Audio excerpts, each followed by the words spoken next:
My parents gifted their house to my sister for her wedding, even though I had been secretly paying their mortgage for 7 years. 1 month later, they demanded to move into my vacation home.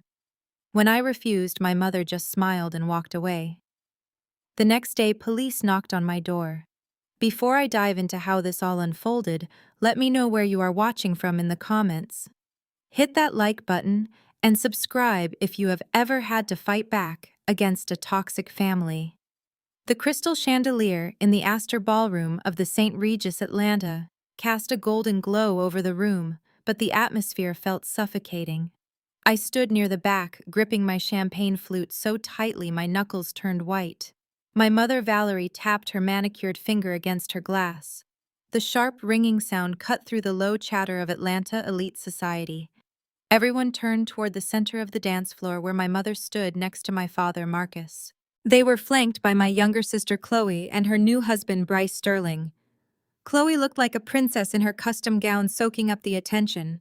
She was the family golden child and influencer with a manufactured life funded entirely by other people. Bryce stood beside her with a smug grin. He was a wealth manager from a supposedly prestigious white family in Connecticut. My parents fawned over him like he was royalty, believing his presence elevated our family status. I took a slow breath and watched my mother raise the microphone. "We are so incredibly proud to celebrate the union of Chloe and Bryce," my mother announced, her voice dripping with artificial sweetness. "As parents, we always want to give our children the best foundation for their future. Bryce comes from a wonderful legacy family, and we could not let our beautiful daughter begin her new life without a legacy of her own." My father stepped forward, beaming with false pride. "That is why Valerie and I have decided to give Chloe and Bryce the ultimate wedding gift. We are signing over the deed to the family estate in Buckhead. The house is yours, kids free and clear." The ballroom erupted in applause. Guests raised their glasses, cheering for the generous gift. I stopped breathing. The room seemed to spin, free and clear. The words echoed in my head like a cruel joke. They were giving away the $1.2 million estate, the same estate that was supposed to be foreclosed on 7 years ago, the same estate I had been saving from the auction block by secretly paying the $4,500 monthly mortgage through a blind trust. They did not own that house free and clear. I owned their debt. Bryce took the microphone from my father. His arrogant gaze swept across the room and landed directly on me. He smirked, leaning into the microphone. "Thank you, Marcus," and Valerie, Bryce said smoothly. "It is a blessing to marry into a family that understands building generational wealth." He pointed his champagne glass toward me. "Nia, maybe if you hustle a little harder and spend less time glued to your forensic accounting spreadsheets, you can buy yourself a mansion one day too." Laughter rippled through the crowd. My own aunts and uncles chuckled at the jab. I was 33, single, and constantly working. To them, I was the dry, boring sister who lacked social grace and charm. I was the workaholic who did not fit into their pristine country club image. I did not laugh. I stared right back at Bryce, holding his gaze until his smirk faltered slightly. He had no idea that my forensic accounting spreadsheets were the only reason his new wife did not grow up in a motel. Chloe grabbed the microphone, giggling as she waved a thick manila envelope in the air. "Look, everyone," she squealed. "The actual transfer deed. Mom and Dad already signed it over to us. We are officially homeowners." She waved the document right in my direction, making sure I saw the heavy legal paper and the notary stamps. My mind raced, running through property law and banking regulations. They had actually done it. My parents had gone behind my back to a shady notary and illegally transferred the deed of a heavily mortgaged property without notifying the lender. They had violated federal banking laws just to show off for their new white son-in-law. I thought about the sacrifices I made over the past 7 years. I skipped vacations and lived in a tiny apartment while funneling a massive portion of my income into a blind, limited liability company just to keep a roof over their heads. My parents had declared bankruptcy 7 years ago after blowing their savings on luxury cars and country club memberships to keep up appearances. They begged me for help when the bank sent the foreclosure notice. I stepped in, but I did it through an anonymous trust to protect myself from their endless demands for cash. They knew a private investor bought their debt and allowed them to stay, but they somehow convinced themselves that the debt had magically vanished, or that they were entitled to ownership. Now they were using my money, my sacrifice, to buy the approval of a man who looked down on them. I set my champagne glass on a passing waiter's tray. I did not care about causing a scene anymore. The time for being the quiet, dutiful daughter was over. I marched across the ballroom floor, my designer heels clicking sharply against the polished marble. The crowd parted slightly, sensing the shift in the atmosphere. I walked straight up to the head table where my parents were currently posing for photographs with the newlyweds. Mom. Dad, I need to speak with you in private right now. I said, my tone leaving absolutely no room for negotiation. They stared at me. How dare you threaten us at your sister's wedding? Valerie demanded the moment the door clicked shut. She smoothed down her silk gown, her face twisted in indignation. We are hosting the most important event of the year and you act like a jealous child. I ignored her theatrics and crossed my arms. How exactly did you transfer the deed to the Buckhead house? I asked, my voice dangerously calm. You cannot gift a house you do not own. Marcus scoffed, waving a dismissive hand at me. We do own it. It is our house. We raised you in it. We decided it was time to pass it down to Chloe. You do not own it free and clear, Dad, I countered, stepping closer to him. You have a massive outstanding mortgage on that property. You went bankrupt 7 years ago. A private lender stepped in to stop the foreclosure. You have been paying a fraction of what you owe while the lender covers the rest. You cannot legally transfer a deed without paying off the lender or getting their explicit approval. Valerie rolled her eyes, looking at me with pure disdain. Oh, please, Nia, stop being so dramatic with your financial jargon. We know exactly what we are doing. The lender has not bothered us in years. We just went to a notary and filed a quitclaim deed. It is done. Chloe and Bryce have the house. I stared at them, trying to process the sheer magnitude of their delusion. They honestly believed they could just ignore a $600,000 debt and hand the property over as a wedding gift. Why would you do this? I asked, genuinely baffled by their reckless stupidity. Why risk federal fraud charges just to give Chloe a house she cannot afford to maintain? Marcus stepped towards me, his voice dripping with condescending authority. You do not understand how the world works, Nia.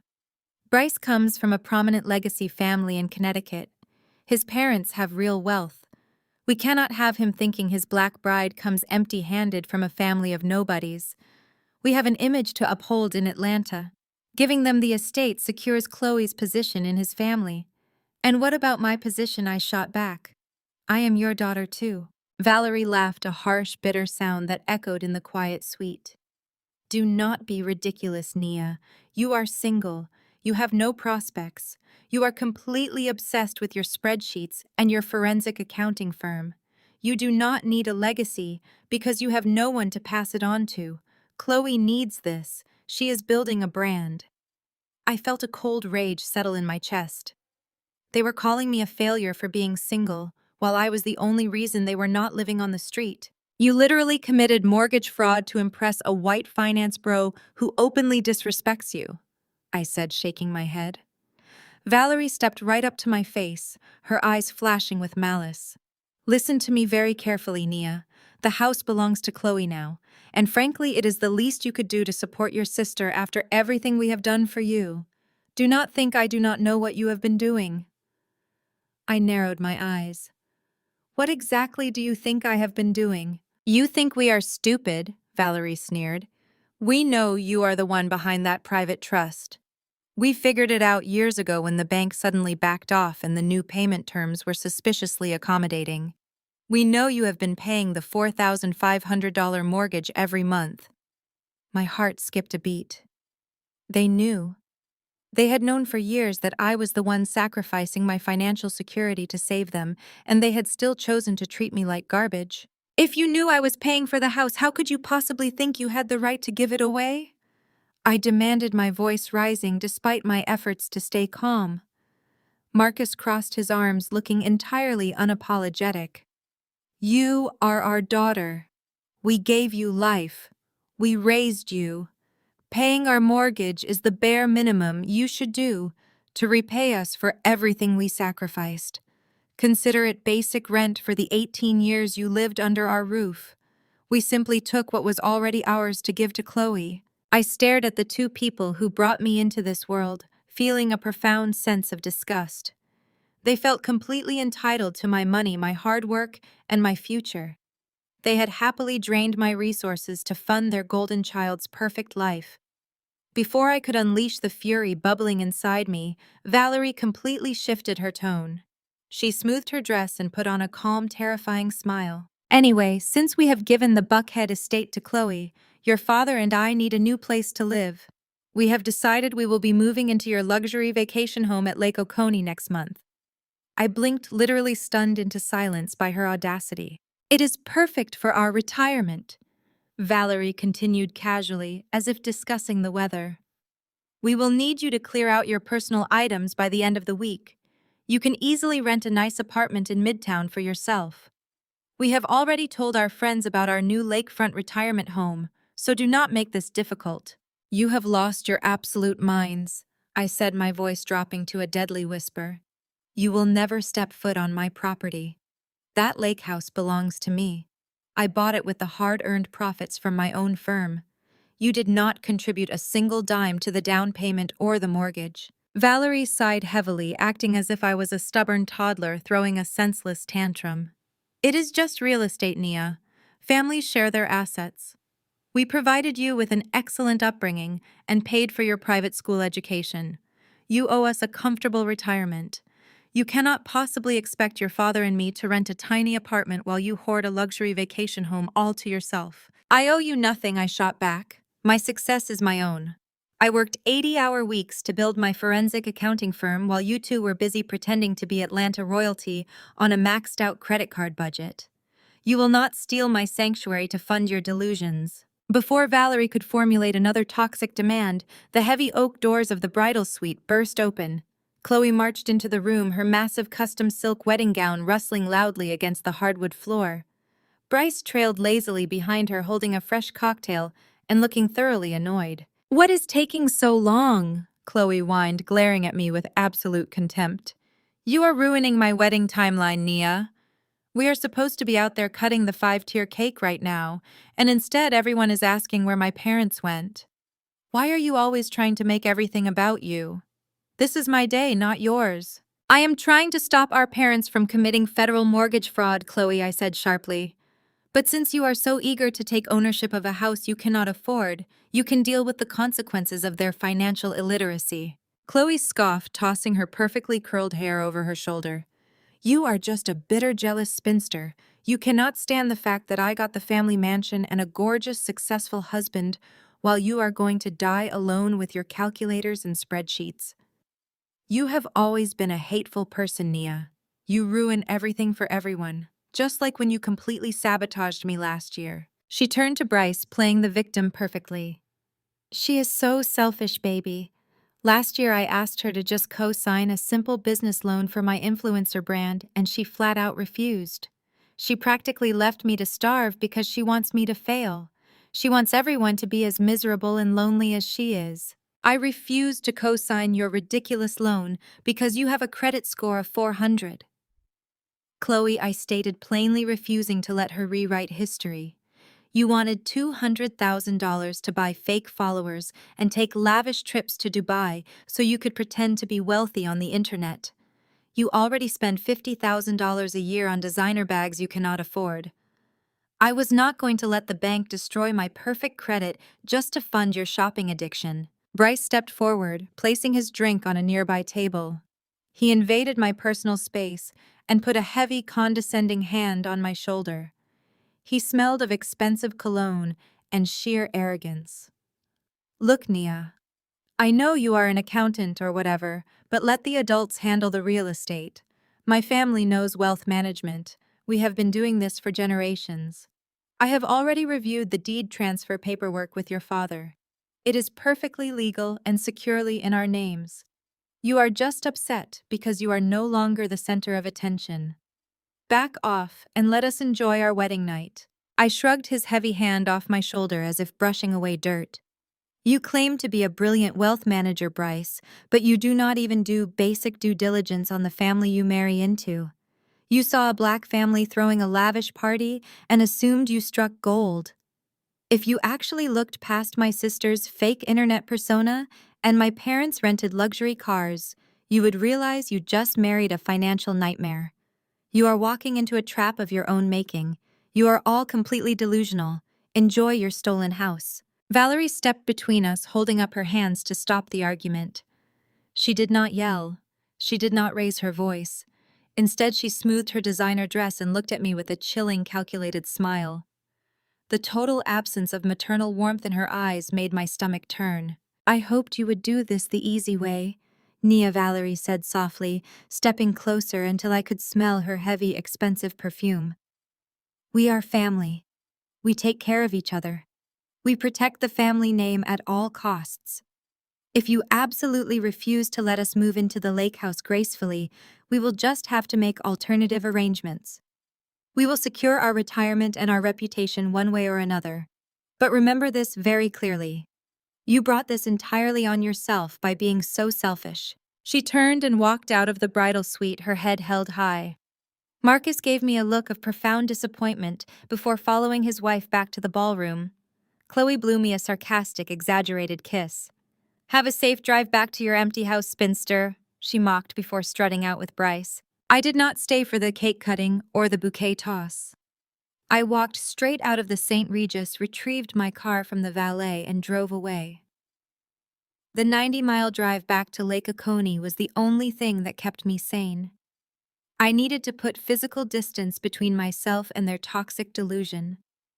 I spent the entire evening sitting in my home office, reviewing my legal documents and securing my files. I knew my mother was incredibly vindictive, but I severely underestimated how far she would go to maintain her wealthy facade. I assumed her alternative arrangements meant trying to sue me for financial support. I was completely wrong. The next morning arrived with a peaceful quiet that felt almost sacred. The sun was rising over Lake Oconee, casting a beautiful, brilliant golden reflection across the calm water. I was sitting on my back deck wearing a comfortable robe and sipping a fresh shot of espresso. I had purchased this property entirely in cash from the profits of my forensic accounting firm.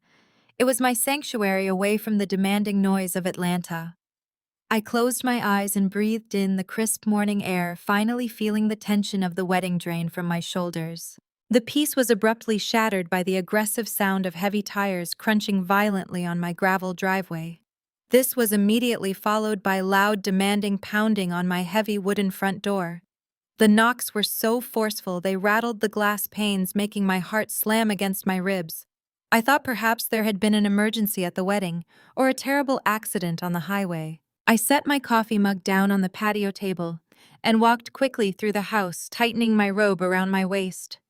When I looked through the front living room window, my blood ran absolutely cold. Two marked squad cars from the local county sheriff's office were parked haphazardly across my manicured front lawn. Three uniformed police officers were standing on my porch looking incredibly tense and ready for a physical altercation. One of them had his hand resting dangerously close to his utility belt. I unlocked the deadbolt and pulled the door open, keeping my hands clearly visible. "Can I help you, officers?" I asked, working hard to keep my voice perfectly steady. The lead officer, a tall, broad man with a severe expression, stepped forward. "Are you Nia Jackson?" he demanded. "Yes, I am," I replied. "Nia Jackson, you are under arrest for elder financial abuse and real estate fraud," the officer stated sharply, pulling his handcuffs from his belt. "Please step out onto the porch and turn around to place your hands behind your back." I stared at him, my mind racing a million miles a minute. Elder financial abuse. My mother had actually done it. She had weaponized the police department and filed fake felony charges just to steal my home and destroy my life. The heavy metal door of the squad car slammed shut, sealing me inside the stifling, cramped back seat. I kept my spine completely straight as the vehicle rolled slowly down my long gravel driveway. Through the tinted glass, I could see my affluent neighbors standing on their manicured lawns. The Gables from next door paused their morning tennis match to stare open-mouthed at the spectacle. The humiliation was supposed to break me. That was my mother's entire strategy. She wanted me to feel so small and so terrified of losing my hard-earned professional reputation that I would surrender the Lake Oconee house just to make the criminal charges go away. But I refused to lower my head. I looked straight ahead, plotting my next move, while the flashing blue and red lights painted the trees. The drive to the county precinct took 45 minutes. That was 45 minutes of absolute silence to calculate exactly how my parents had orchestrated this elaborate lie. They had gone to the police and claimed I was siphoning their money. It was a bold, incredibly stupid move. When the squad car finally pulled into the precinct parking lot, the arresting officer hauled me out by my arm and marched me through the heavy glass doors of the station. The bustling precinct lobby was loud and chaotic, but my eyes instantly locked onto a pathetic theatrical scene unfolding near the front desk. My mother, Valerie, was sitting on a plastic waiting room chair, clutching a crumpled tissue to her chest. She was weeping loudly, her shoulders shaking with manufactured grief. My father, Marcus, stood beside her, placing a comforting hand on her back, perfectly playing the role of the exhausted, frail patriarch who had been victimized by his own greedy child. Standing right behind them, acting like their noble protector, was Bryce. He was wearing his expensive weekend golf attire, looking entirely out of place in a police station, but clearly relishing every single second of the drama. "I cannot believe she would do this to us."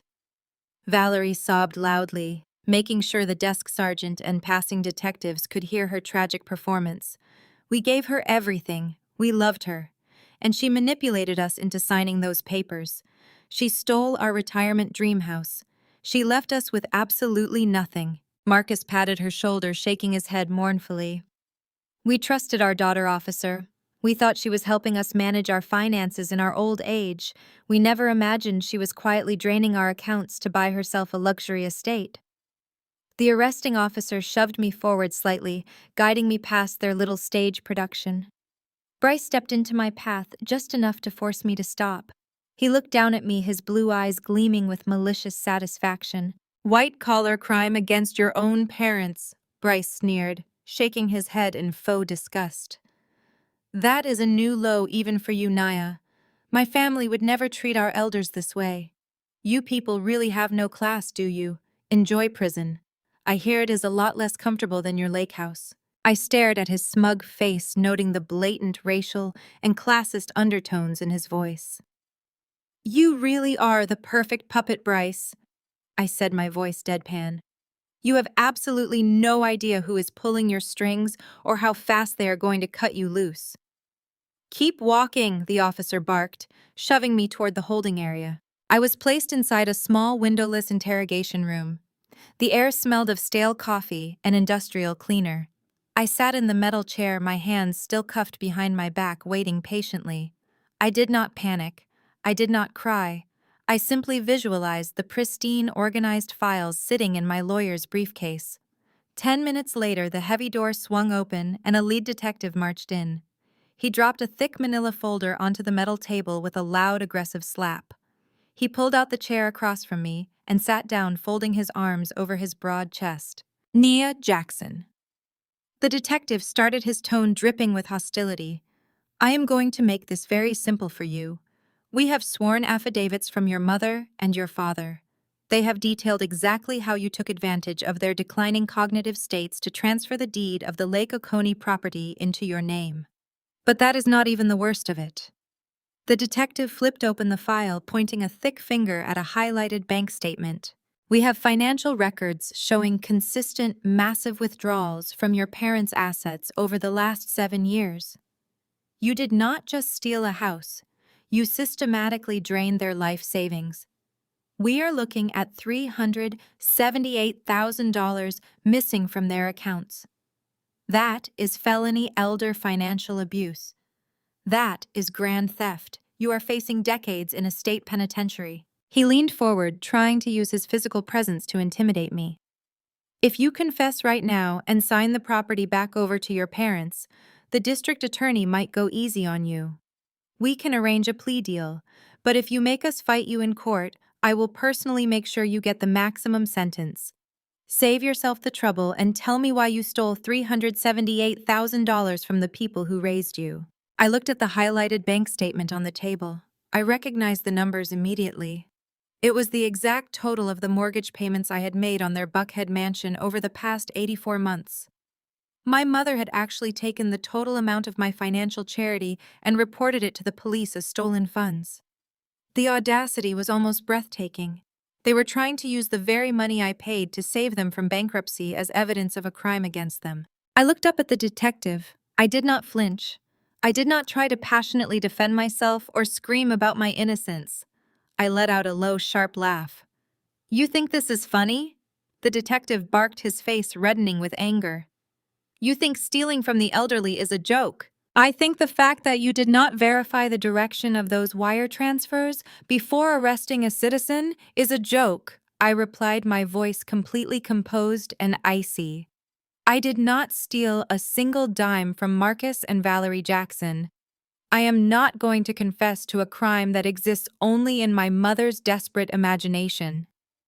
The detective slammed his hand on the table. "We have the statements right here. The money moved." "Yes, the money moved," I agreed, leaning forward as far as the handcuffs would allow. "But you are looking at the wrong side of the ledger. I am not answering another question. Call my lawyer.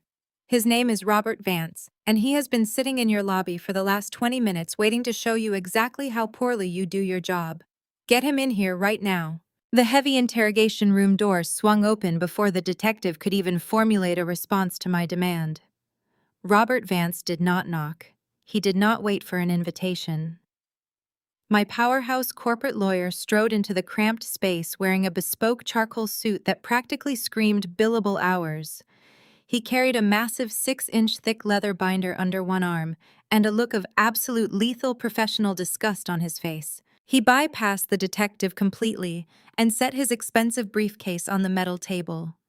He dropped the massive binder right next to the detective's flimsy manila folder with a deafening thud that echoed off the concrete walls. "Detective Harrison Roberts," said, reading the man's silver badge with a dismissive glance. "My client invoked her right to counsel 3 minutes ago. The fact that you continued attempting to interrogate her is your first colossal mistake of the morning. Your second mistake was arresting an innocent woman based on a fabricated police report without conducting a basic trace on the wire transfers in question." Harrison stood up, his face flushing a deep, angry red. "Listen here, counselor. We have sworn affidavits from 2 elderly victims. We have certified bank records showing $378,000 moving out of their financial ecosystem. Your client is going away for a very long time. Sit down," Detective Robert commanded, his voice dropping an octave. "You are currently holding a liability grenade. I strongly suggest you look at the documents I brought before you pull the pin." I did not wait for the detective to process the threat. I was done letting other people dictate the pace of my life. I reached out as far as my handcuffs permitted and used my fingertips to slide Robert's heavy binder open. I flipped directly to the first tabbed section. "You accuse me of draining my parents' accounts," I said, my voice slicing through the stale air of the room. "You highlighted those transactions and called me a thief. Now I want you to use your basic investigative skills and actually look at the documents my lawyer just provided. Compare them to the absolute garbage my mother handed you." Harrison hesitated, his jaw ticking but his eyes flicked down to the pages. I leaned forward, controlling the narrative completely. "Look at the routing numbers, detective. The money did not flow from their accounts to mine. It flowed from my LLC directly to the Bank of America under Marcus Jackson's loan number." Harrison frowned, pulling the pages closer. His thick fingers slowly traced the lines of printed financial data, jumping back and forth between his file and my meticulous records. My parents did not have $378,000 for me to steal. I continued stripping away the facade my family had hidden behind for nearly a decade. 7 years ago, Marcus and Valerie Jackson completely bankrupted themselves. They drained their retirement accounts, took out disastrous second mortgages, and maxed out dozens of high-interest credit cards. Do you want to know why they threw away their entire financial stability? Robert slid a secondary folder across the table. It contained heavily documented receipts, credit card statements, and legal foreclosure warnings. They bankrupted themselves to fund my younger sister Chloe's fake influencer lifestyle, I explained, watching the color slowly drain from the detective's face. They spent hundreds of thousands of dollars on rented Lamborghinis, luxury vacations to Dubai, and thousands of fake internet followers. They desperately wanted the world to believe we were Atlanta royalty. When the money inevitably ran out, the bank moved to foreclose on their Buckhead estate. They were exactly 30 days away from being thrown out onto the street with absolutely nothing. I paused, letting the pathetic reality of their situation sink in. I am a forensic accountant detective. I run my own highly successful firm. I stepped in to save them from homelessness, but I knew that if I gave them cash directly, they would just hand it straight to Chloe to buy another designer bag to parade on social media. So I set up a blind trust. I routed $4,500 a month from my own business profits directly to their mortgage lender to keep a roof over their heads. I did that every single month for 7 years. That is your $378,000. Harrison was staring at the paper trail, the irrefutable pristine paper trail that perfectly matched my story. Every single wire transfer originated from an LLC registered in my name and landed directly in the bank's corporate holding account. There was zero evidence of cash moving into my personal possession. The money only ever moved to pay off their debt. Your so-called victims took the bank statements showing the mortgage being paid down and filed a police report claiming I stole that exact amount from them, I said, my tone laced with dark amusement. They weaponized my financial charity to frame me for a felony. Why would they do that? Harrison muttered almost to himself as he frantically cross-referenced their fake police report against Robert's certified bank documents. Why would parents try to send their own daughter to prison if she was paying their bills? Because yesterday they decided they wanted to illegally gift that heavily mortgaged house to my sister as a wedding present to impress her new wealthy husband, I stated plainly. When I told them I would expose their mortgage fraud, they demanded to move into my luxury lake house for their retirement. When I flat out refused, my mother promised she would make alternative arrangements to secure her future. This was her brilliant arrangement. Put me in prison, steal my assets, and play the tragic victim for the cameras. Robert leaned over the table, trapping the detective in his intense gaze. Detective Harrison, you bypassed standard financial verification protocols because two well-dressed seniors cried in your lobby. You slapped handcuffs on a prominent business owner in broad daylight in front of her neighbors. You are looking at a massive civil rights lawsuit, wrongful arrest, and severe defamation of character. Uncuff my client right now. Harrison did not argue. The hostility that had radiated from him just minutes ago completely vanished, replaced by a sudden, sickening realization of his own monumental mistake. He realized he had been played. The $378,000 was not stolen. It was me saving my parents from living on the streets. He pulled the small silver key from his belt, walked around the metal table, and unlocked my handcuffs. The heavy metal clicked and released. I rubbed my bruised wrists, keeping my eyes locked on his face. They lied to us, Harrison said, his voice tight with rising anger. He gathered the fake police report my mother had handed him and gripped it so tightly his knuckles turned white. Filing a false police report is a crime, Robert reminded him smoothly. Falsely reporting a felony carries significant jail time. Perjury carries jail time.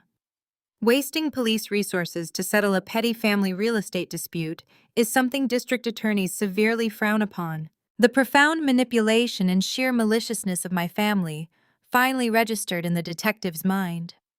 He grabbed his radio from his belt, his jaw set in a hard, unforgiving line. The humiliation of being manipulated by my mother had ignited a dangerous fire in his eyes. The detectives turned their glaring eyes toward the heavy metal door that led straight out to the precinct lobby, where Valerie and Marcus were undoubtedly still putting on their Oscar-worthy performance. Detective Harrison shoved the heavy metal door open with such force that it slammed against the concrete wall, echoing like a gunshot through the busy precinct lobby. I walked out right behind him, rolling my shoulders back and rubbing my wrists where the metal cuffs had dug into my skin. Robert flanked me carrying his massive leather binder like a loaded weapon. Valerie was mid-sob, dabbing her perfectly dry eyes with a tissue when she looked up and saw me. The tragic performance stopped instantly. Her mouth fell open and her hands dropped to her lap. Marcus stiffened his protective arm, falling away from his wife as he stared at the detective. Bryce, who had been leaning casually against the front desk, immediately lost his smug grin. He stood up straight, his blue eyes darting between my uncuffed wrists and the absolute fury radiating from the detective. "What is the meaning of this?" Marcus demanded, puffing out his chest and attempting to project the authority of a wealthy patriarch. "Why is she walking around freely? You have our sworn statements, you have the evidence. She belongs in a holding cell." "Your statements are complete works of fiction, Mr. Jackson," Detective Harrison growled, stepping right up to my father. "We ran the routing numbers on those wire transfers. Your daughter was not draining your accounts. She was directly funding the mortgage on your Buckhead estate to keep it out of foreclosure. You deliberately lied to my officers to frame her for a felony." Bryce whipped his head around to stare at Marcus. "Foreclosure." He repeated, his voice tight with sudden panic. "What do you mean foreclosure? You told me you owned the estate free and clear. You told me it was a family asset passed down for generations." Marcus began to sweat profusely. The pristine, wealthy facade he had spent decades building was rapidly disintegrating in front of the one person he desperately needed to impress. He looked at Bryce, then glared at me, his eyes wild with a frantic need to save face. He pointed a shaking finger directly at my chest. "She still committed fraud!" Marcus shouted, his voice cracking as he desperately shifted the blame. "Even if she helped with the Buckhead house, she illegally put the Lake Oconee property in her own name. That was supposed to be our family retirement home. We trusted her to handle the real estate paperwork, and she falsified the deed to steal it from us. She is a criminal. She stole our $1 million lake house." I did not raise my voice. I did not need to. I simply held out my hand and Robert placed the thick binder onto my palm. I dropped it onto the precinct front desk with a heavy, resounding thud.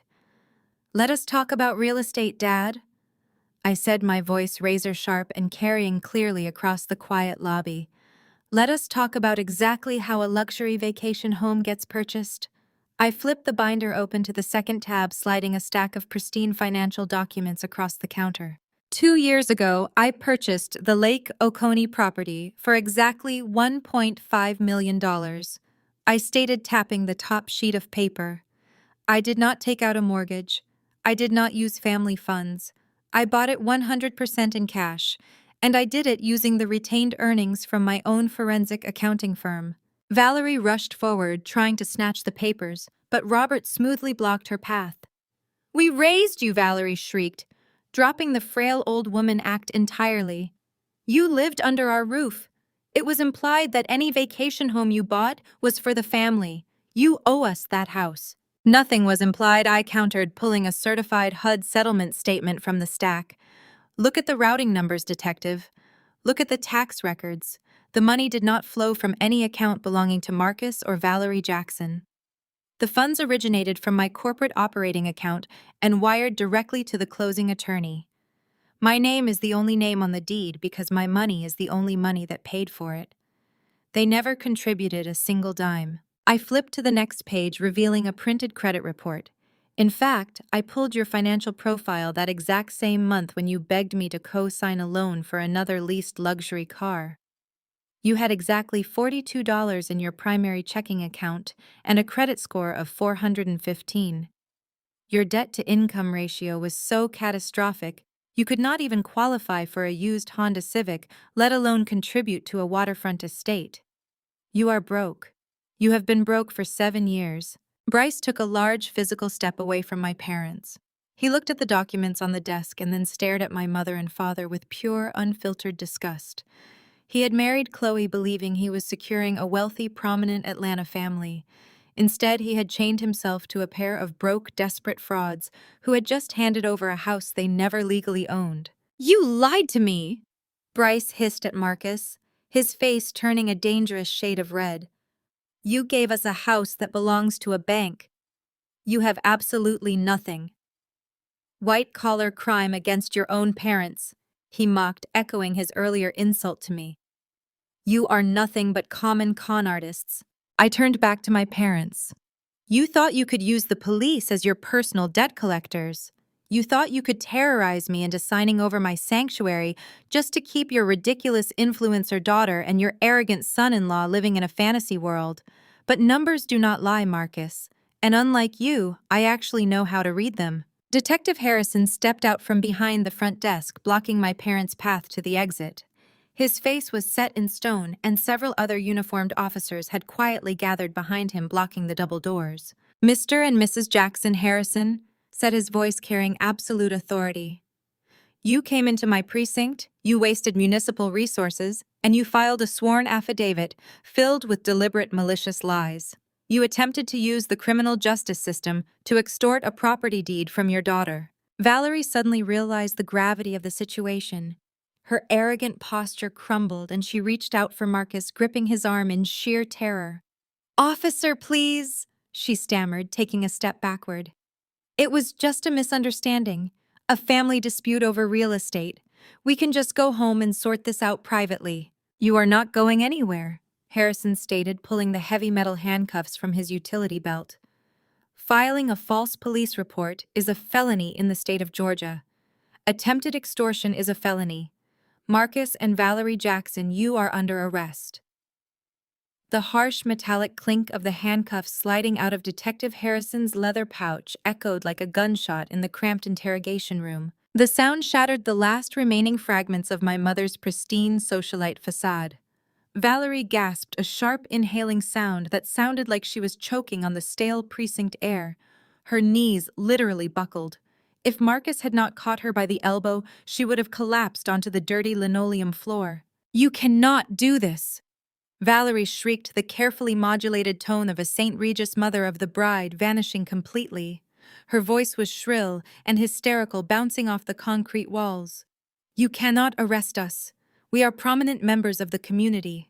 I am on the board of the Buckhead Heritage Society. My friends will see this. The country club will revoke our membership. Please, officer, you have to understand, this is just a private family matter. Detective Harrison did not flinch. He took a heavy step forward, grasping Marcus by the shoulder and twisting him toward the wall. Private family matters do not involve filing fraudulent felony reports. Mrs. Jackson, he barked, slamming Marcus against the cinder block. Put your hands behind your back. Marcus panicked, his eyes darting frantically around the room. He looked at me, his face slick with sweat. Nia, tell him to stop, he pleaded, his voice cracking with desperation. Tell him we made a mistake. We are your parents. You cannot let them put us in a cage. What about the wedding? What about the guests? Bryce is standing right out there in the hallway. What will his family think of us? The mention of Bryce seemed to act like a physical blow to Valerie. She ripped herself out of the arresting officer's grip and threw herself toward the metal table. She looked absolutely deranged. Her expensive silk gown was wrinkled, her perfectly styled hair was coming undone, and her mascara was running down her cheeks in dark, jagged lines. Nia, please, Valerie sobbed, her voice dropping into a frantic, pathetic whisper. I am begging you. If Bryce's parents see us walking out of a police precinct in handcuffs, the marriage is over. They are old money Connecticut royalty. They will force an annulment before the ink on the marriage license is even dry. Chloe will be ruined. We will be the laughingstock of Atlanta. I will do anything you want. Just tell the detective to let us go. I sat back in my metal chair and let the silence stretch. I looked at the two people who had brought me into this world. I studied their terrified, tear-stained faces and felt absolutely nothing. The well of daughterly affection had completely run dry. You want to talk about being ruined? I asked, my voice dangerously quiet. I leaned forward, resting my bruised wrists on the metal table. You sat in that bridal suite last night and looked me dead in the eye while you threatened me. You smiled while you promised to destroy my life if I did not hand over my home. You called the police and sent armed officers to my sanctuary. Valerie shook her head violently, tears flying from her face. We were just angry, Nia. We did not think they would actually arrest you. You watched me get shoved into the back of a squad car in front of my neighbors. I continued, ignoring her pathetic excuses. You were perfectly fine letting me spend decades in a state penitentiary. You were willing to let me lose my accounting firm, my freedom, and my entire future just so you could steal my house and maintain your fake wealthy lifestyle. You tried to throw me in a cage, Valerie. You do not get to beg for mercy when the door locks behind you instead. Before Valerie could launch into another hysterical plea, the interrogation room door swung open again. Bryce stood in the doorway, his face a mask of absolute horror and unfiltered disgust. He looked at Marcus pinned against the wall and Valerie sobbing over the table. "This is a complete circus," Bryce sneered, his upper lip curling in revulsion. "My parents are sitting in a private dining room at the hotel waiting for a post-wedding brunch, and my in-laws are currently getting arrested for fraud. You people are nothing but common trash. I knew your finances were questionable, but weaponizing the police against your own daughter to steal real estate is truly disgusting." "Bryce, you do not understand," Marcus stammered, trying to twist away from the detective. "Save it," Bryce snapped, cutting him off. "I am getting out of this filthy precinct before a reporter sees me. Get yourselves out of this mess or do not bother showing up to our house ever again." Bryce turned on his heel and marched down the hallway, leaving Marcus and Valerie drowning in their own humiliation. The rejection from their shiny new son-in-law was the final nail in the coffin. Valerie let out a loud, gut-wrenching wail and buried her face in her hands. I looked up at Detective Harrison and my lawyer, Robert. I had watched my parents squirm. I had watched them lose the one thing they valued above all else, which was their precious social standing in the eyes of their wealthy son-in-law. Sending them to jail would be satisfying, but it would tie me up in criminal court proceedings for years. I had a much more efficient way to destroy them. "Detective Harrison," I said, my voice completely devoid of emotion. "If I officially decline to press charges for the financial extortion, and I formally decline to cooperate as the primary witness in the false reporting case, what happens to them?" Harrison frowned, his grip tightening on Marcus. "If the primary victim refuses to cooperate, the district attorney will likely drop the charges to clear the docket. They would walk out of here today. Are you seriously telling me you want to let them go after what they just tried to do to you?" I looked at Valerie and Marcus. My eyes were dead. There was no anger left, just a cold, calculating void. "Let them go," I commanded softly. Valerie gasped a massive breath of relief and lunged forward, trying to throw her arms around my neck. "Oh, thank God, Nia, thank you. I knew you loved us. I knew you would not abandon your family." I stood up so fast, my chair scraped violently against the concrete floor. I held my hand up, stopping her dead in her tracks. "Do not ever touch me again," I stated, my voice radiating pure ice. "I am not doing this out of love. I am doing this because you are not worth the legal fees it would cost to prosecute you. Do not ever contact me. Do not ever show up at my property. If I ever see your faces again, I will personally hand this entire binder of evidence over to the district attorney. Now get out of my sight." Harrison shoved Marcus toward the door. "You heard her. Get out of my precinct before I change my mind and book you for wasting municipal resources." Marcus grabbed Valerie by the arm and half-dragged her out of the interrogation room.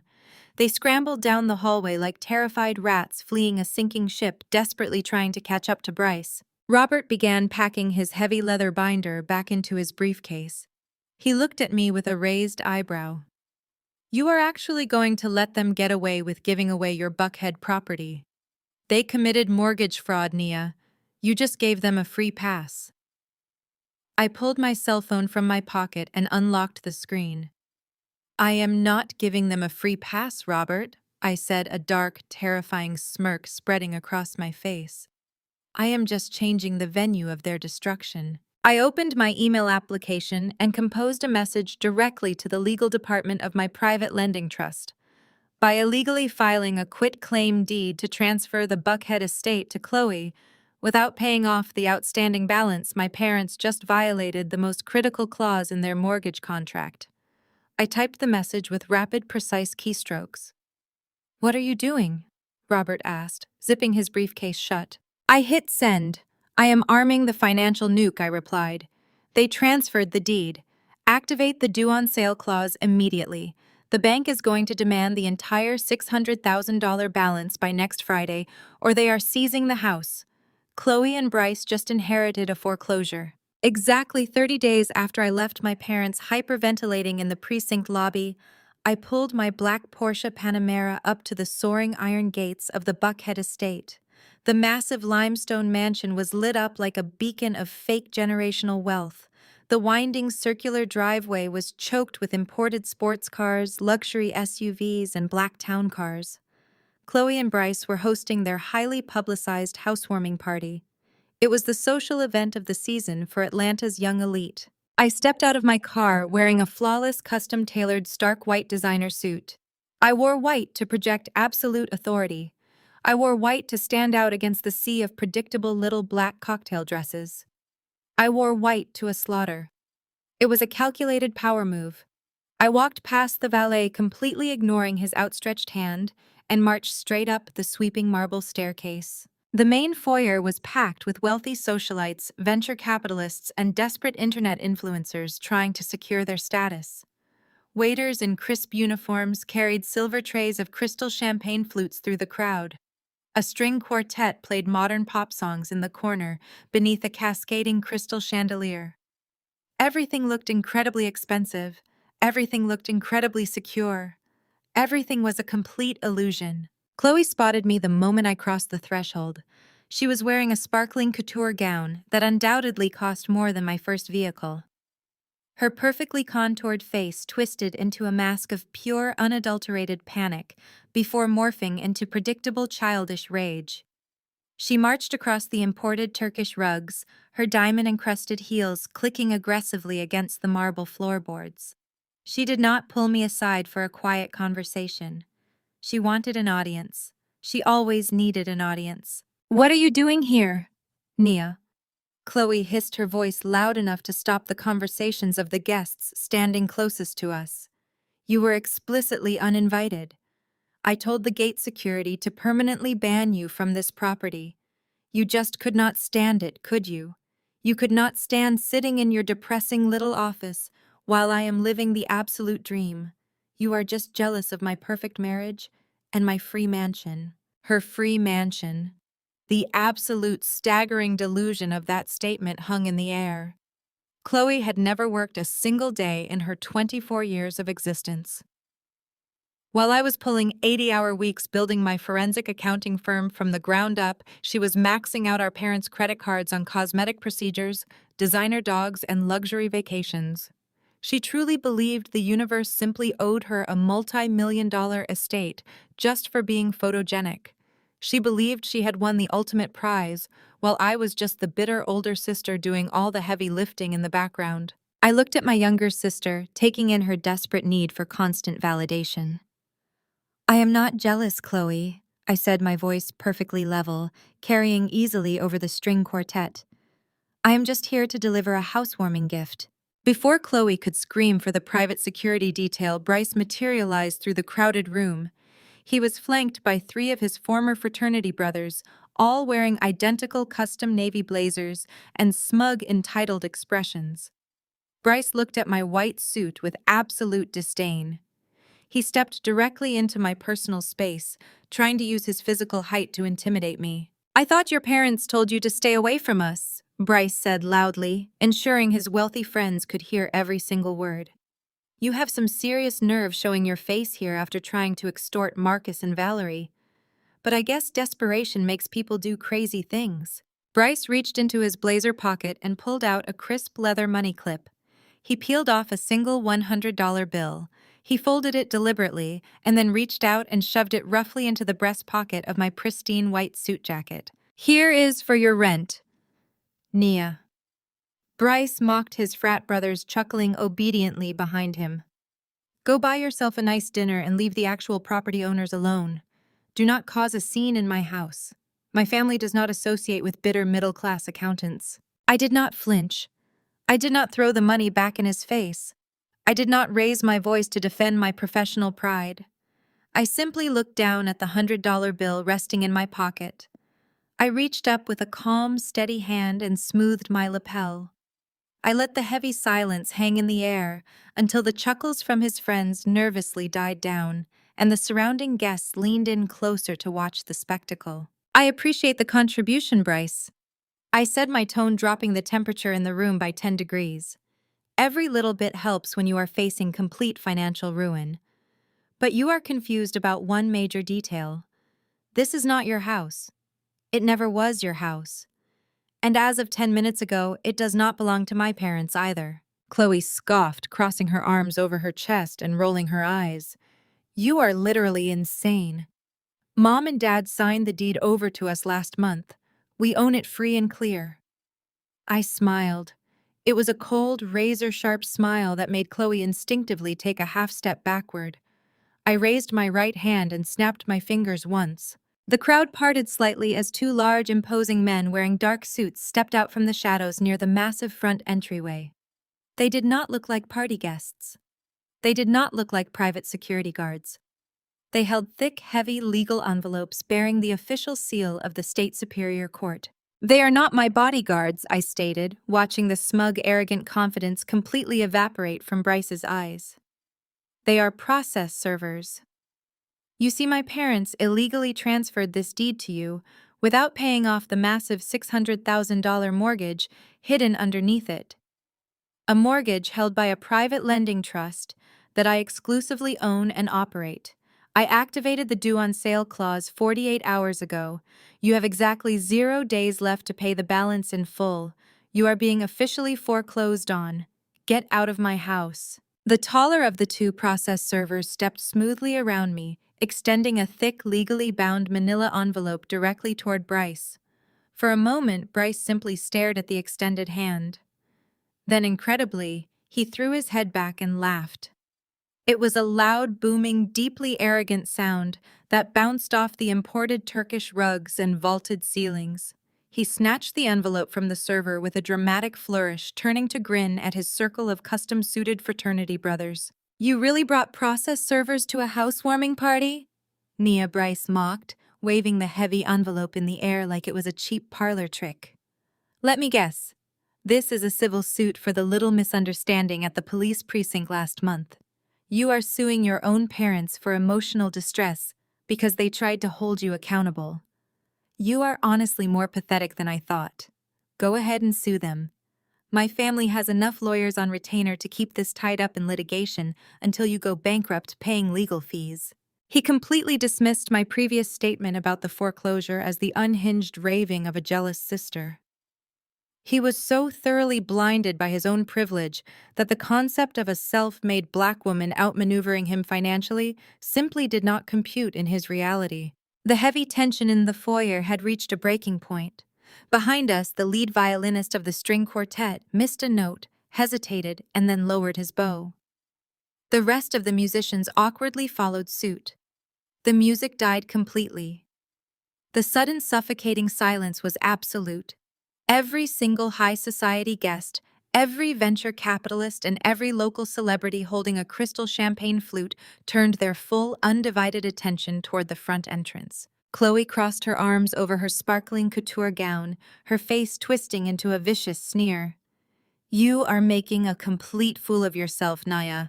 Just take your little lawsuit and get off my property before I have security physically throw you out into the street. Before I could respond, a violent commotion rippled through the crowd. Marcus and Valerie pushed their way through the throng of wealthy onlookers. They looked absolutely terrified. Valerie had completely abandoned her elegant socialite glide and was practically sprinting, her face pale and shining with cold sweat. Marcus trailed right behind her, his jaw clenched so tightly it looked like his teeth might shatter. Nia, what on earth are you doing? Valerie hissed, grabbing my arm. Her manicured nails dug painfully through the pristine white fabric of my designer suit. She kept her voice in a frantic, desperate whisper, trying to contain the blast radius of the scandal. Stop this right now. You are embarrassing us in front of the entire city. Leave this house immediately before you ruin your sister's big night. Marcus stepped up beside her, trying to project a menacing authority he no longer possessed. We warned you to stay away from us. Marcus growled, his eyes darting nervously toward the silent watching crowd. We survived your little stunt at the police station. We are done playing games with you. If you do not turn around and walk out that door right now, I will call the police and have you arrested for criminal trespassing. I calmly reached down and peeled Valerie's trembling fingers off my jacket. I smoothed the immaculate white lapel where she had wrinkled it. I did not lower my voice. I did not care about the hundreds of eyes burning into my back. I squared my shoulders and projected my voice so that it carried perfectly across the dead silent foyer, reaching the ears of every single influential person they had invited to witness their fake triumph. I am not here as family, I stated, my voice ringing out with absolute lethal authority. I am here as a creditor. A collective gasp rippled through the nearest circle of guests. Valerie physically recoiled as if I had struck her across the face. You see, Dad? I continued, locking my eyes onto Marcus. When you sign a mortgage contract, you agree to certain unalterable terms. One of those terms is the due on sale clause. It explicitly states that you cannot transfer the deed of the property to another party without immediately paying off the remaining balance of the loan. You thought you were so clever. You thought you could secretly quit-claim this estate to Chloe and Bryce as a wedding gift to secure your social standing. You thought you could just sweep the $600,000 debt under the rug and let your new wealthy son-in-law foot the bill for your lavish lifestyle. I turned my attention to Bryce. The arrogant smirk was still plastered across his face, but his eyes were beginning to betray a tiny flicker of uncertainty. But you failed to realize who actually holds that mortgage, I explained, my tone dropping to a dangerous, icy whisper. I did not just pay your monthly bills, Marcus. I bought the debt. The private lending trust that holds the note on this Buckhead mansion is registered to my forensic accounting firm. I own the paper. And you just broke the contract. Bryce let out a short, dismissive breath. You are completely delusional, he said, but his hand tightened around the thick envelope. You do not own anything. Open it, I challenged. Bryce stared at me for a long second. He ripped the top of the envelope off with unnecessary force, tearing the thick paper. He pulled out the heavy stack of legal documents. His eyes scanned the bold black lettering at the top of the first page. I watched the exact moment his reality shattered. The color drained from his face so rapidly, he looked like he might vomit on the imported marble floor. His hands began to shake violently, rattling the crisp legal paper. He was staring directly at a formal notice of foreclosure and demand for full payment. The document clearly outlined the illegal transfer of the deed, the immediate activation of the due on sale clause, and the total outstanding balance of $600,000 due immediately. Bryce, what is it? Chloe demanded, stepping forward and grabbing his arm. Tell her she is crazy. Tell her to get out. Bryce did not look at his wife. He did not look at his frat brothers, who were now staring at him in confused silence. He slowly raised his head and looked at Marcus and Valerie. The absolute fury and betrayal in his eyes was blinding. You transferred a defaulted property into my name, he choked out, his voice trembling with rage. You saddled me with a $600,000 debt on a house you do not even own. You cannot foreclose, Valerie screamed, her voice shattering the last remaining illusion of high society decorum. She lunged forward and snatched the heavy legal documents right out of Bryce's trembling hands. Her eyes darted wildly over the bold black text, refusing to process the undeniable legal reality printed on the page. The house is paid off, she shrieked, pointing a manicured finger at me. We own this estate. We gave it to Chloe. You are just a bitter, vindictive child trying to ruin your sister's perfect day with fake paperwork. I did not raise my voice, but the absolute lethal calm in my tone made her flinch. You never paid it off, Valerie. You never even came close. I stepped forward, invading her personal space and forcing her to retreat a step. Let me explain exactly how a distressed asset works, I said, my voice carrying a surgical precision that echoed through the dead silent foyer. 7 years ago, you and Marcus defaulted on your massive refinancing loan. The bank was 96 hours away from putting your belongings on the curb and auctioning this property to the highest bidder. You were financially radioactive. No traditional lender on the planet would touch you. Marcus stepped up, his face glistening with a cold, terrified sweat. We arranged a private workout plan with a corporate entity, he stammered, trying to project a business acumen he completely lacked. We have been making our monthly payments to a private holding firm for 7 years. We rehabilitated the loan. You did not rehabilitate anything, I countered, destroying his pathetic defense. You were paying an anonymous LLC. You thought some faceless corporate entity in Delaware had taken pity on you and bought your bad paper. You thought you outsmarted the system. But you never bothered to look at the corporate officers listed on that LLC. I paused, letting the terrible realization slowly creep into their eyes. My anonymous LLC did not just pay your monthly mortgage to keep you afloat, I stated, enunciating every single word so the entire room could hear. I bought your distressed debt entirely. I bought the paper from the bank for pennies on the dollar. You have not been paying a corporate lender, Marcus. You have been paying your meager amounts directly to me. I am the bank. Valerie's jaw dropped open, a silent scream caught in her throat. The heavy legal document slipped from her grasp and scattered across the marble floor. And because I am the bank, I continued mercilessly driving the final nail into their financial coffin. I am the one who dictates the terms of the loan. You signed a contract stating that if you ever attempted to transfer the title of this property, without my explicit written consent, and without paying off the remaining $600,000 principal, the entire balance would become due immediately. When you marched into the county clerk's office last month and illegally filed a quitclaim deed to hand this house over to Chloe and Bryce, you triggered the trap. You handed them a defaulted property. You handed them a foreclosure. The reaction from the crowd was instantaneous and utterly devastating. The absolute silence was broken by a wave of sharp gasps, low whispers, and the unmistakable sound of high society turning its collective back on a fraud. I watched the elite country club members, the venture capitalists, and the socialites physically step away from the Jackson family. A prominent judge who Valerie frequently bragged about hosting for dinner actually turned his back and signaled to his wife to fetch their coats. The wealthy friends Valerie had spent a lifetime cultivating were now looking at her like she was a contagious disease. In the brutal hierarchy of Atlanta society, there is no crime greater than pretending to have money you do not actually possess. Poverty was considered a personal failing, but putting on a fake display of generational wealth and inviting the real elite to witness it was an unforgivable insult. To be exposed as a fraud in your own foyer in front of the entire country club registry was a permanent social death sentence. Valerie knew it. I could see the exact moment her spirit broke.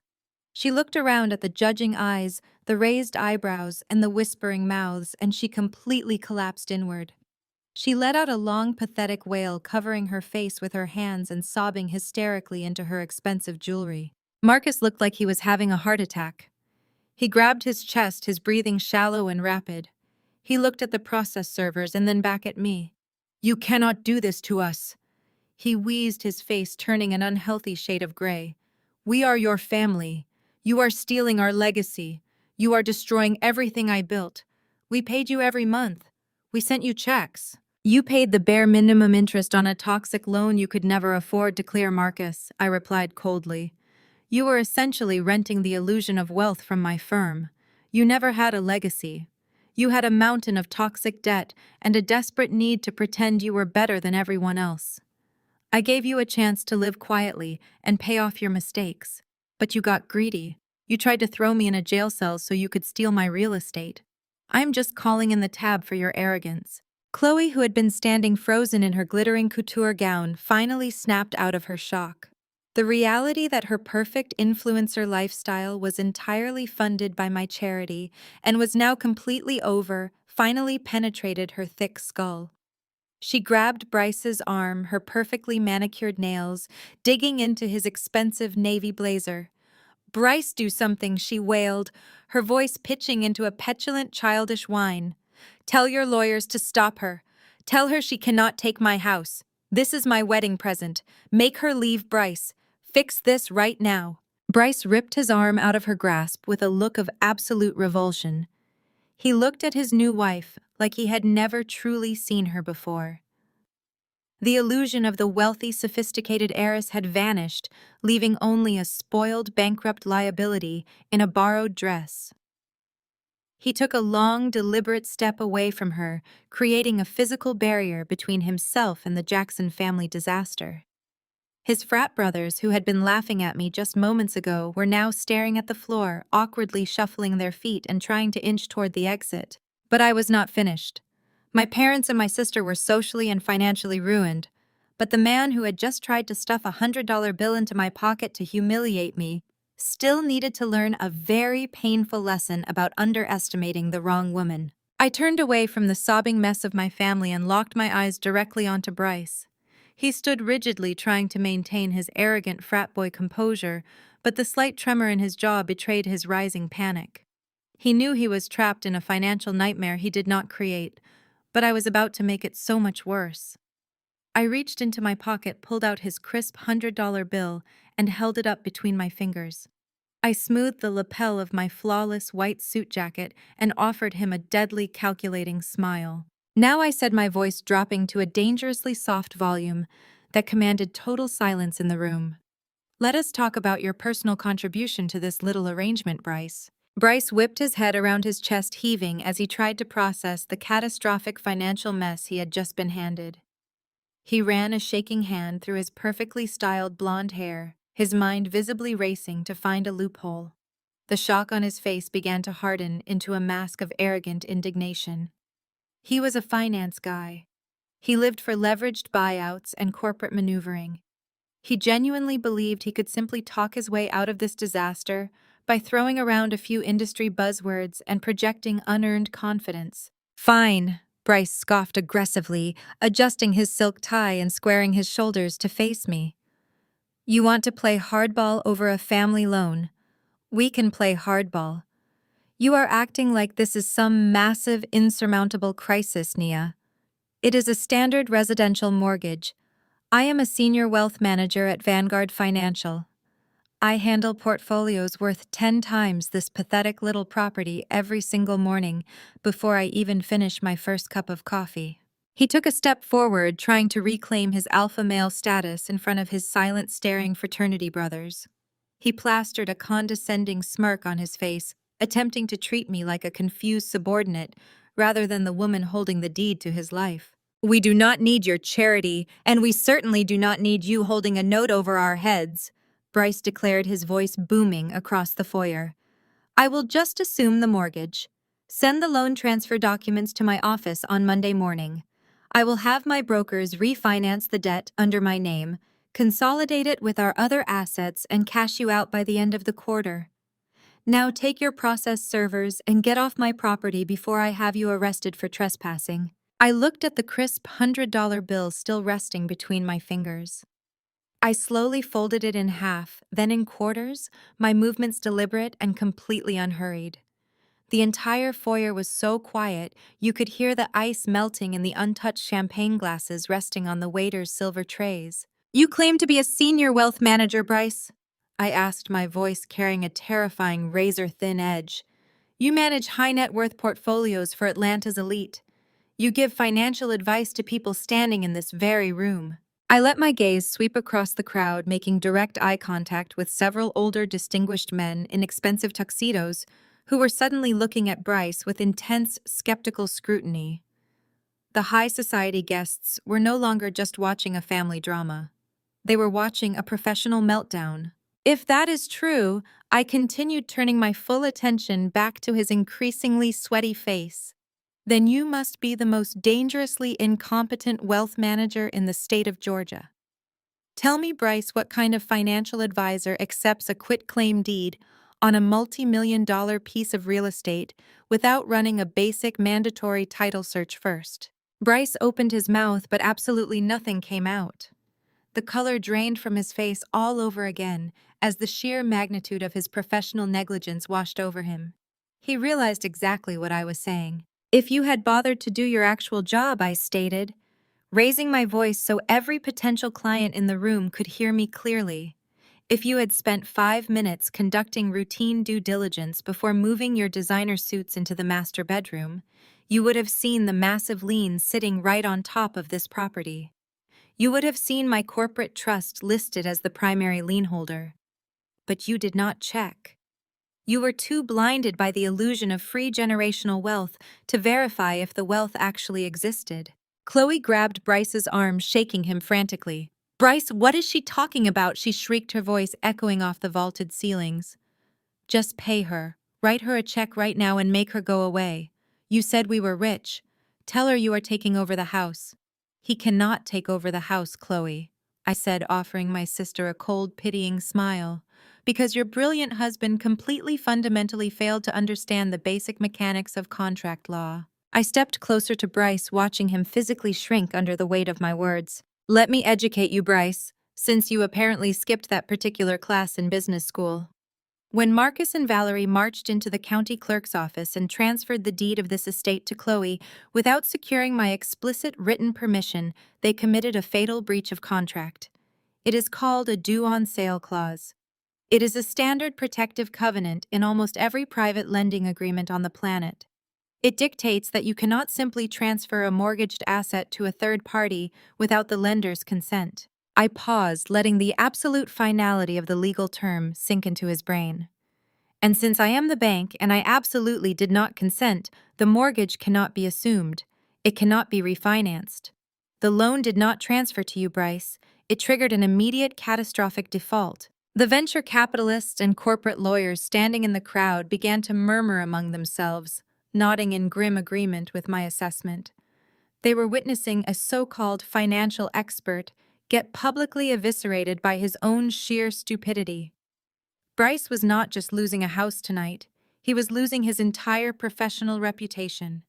No one in that room would ever trust him with their money again. He was ruined in Atlanta. "You do not have a mortgage for me to transfer," I stated, stepping right into his personal space, forcing him to look me in the eye. "You have a defaulted hypertoxic asset that is currently in the active stages of foreclosure. You do not own this property. You are just trespassing in my house in a very expensive suit." Marcus lunged forward, his hands raised in a pathetic, trembling gesture of surrender. "Nia, please," he begged, his voice cracking. "We can fix this. We can reverse the deed tomorrow morning. We can put the house back in my name and go back to the old payment plan. Just give us time to sort out the paperwork." "Time ran out the second you tried to send me to a state penitentiary," I replied, not breaking eye contact with Bryce. "You wanted to play games with my life. You wanted to throw me in a cage and steal everything I built. Now we are playing by my rules, and my rules are strictly enforced." I took the folded $100 bill and smoothly slid it into the breast pocket of Bryce's navy blazer, patting it twice with my hand. "With the contractual penalty fees, the late charges, and the accelerated interest triggered by your fraudulent transfer, the remaining principal is no longer $600,000, I announced, delivering the killing blow with absolute unwavering conviction. The silence in the room was absolute.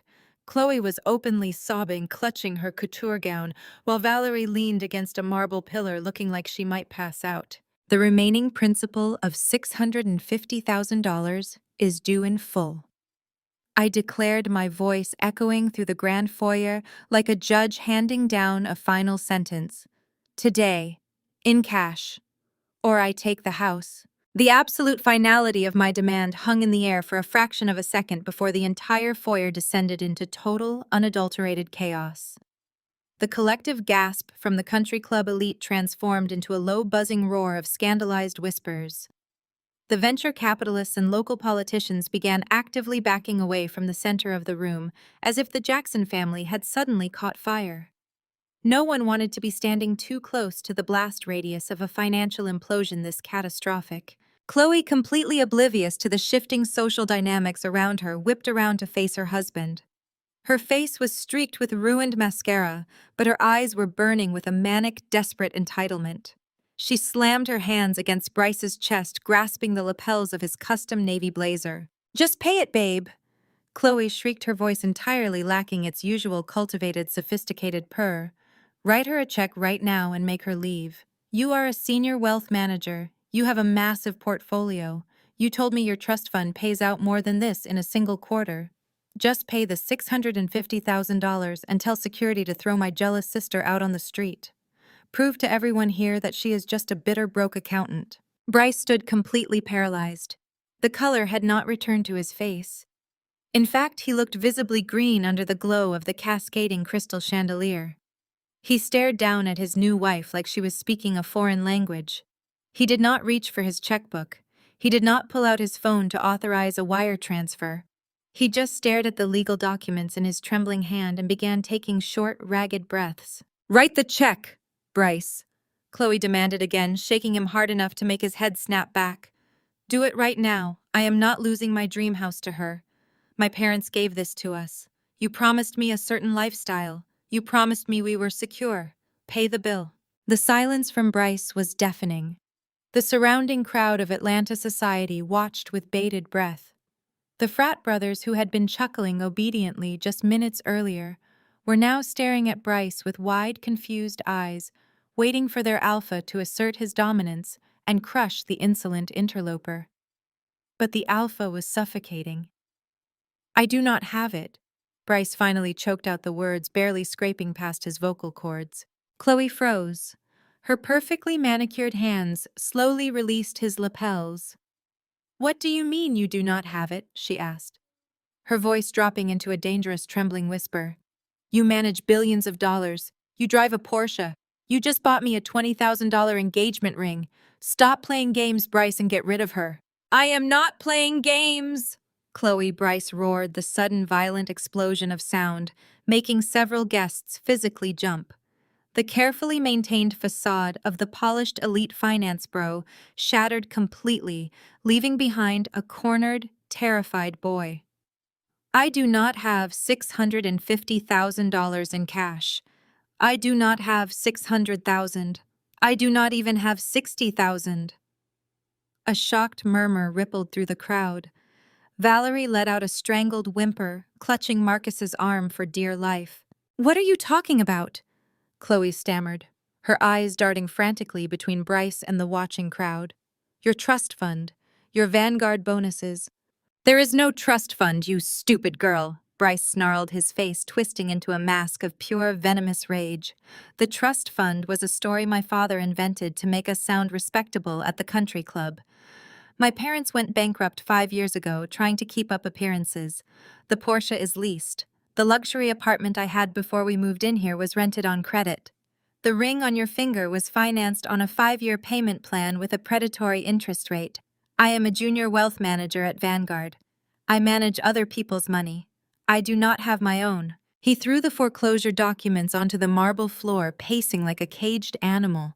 He was sweating profusely now, the expensive fabric of his shirt clinging to his back. "I am drowning. Chloe." Bryce continued, his voice echoing off the limestone walls, broadcasting his ultimate humiliation to every single person he had invited to impress. "I have over $200,000 in personal debt. I have credit cards maxed out to the limit, just paying for the tailored suits to look the part. I have margin calls I cannot meet. The only reason I agreed to marry you so quickly, the only reason I spent my last available line of credit on this ridiculous housewarming party, was because your father told me you came from immense generational wealth." Bryce whipped his head around to glare at Marcus with murderous intent. "Your father told me this estate was fully paid off. He told me he was gifting it to us free and clear as a wedding present. Do you understand what that meant to me? I thought I had secured a free $1 million asset.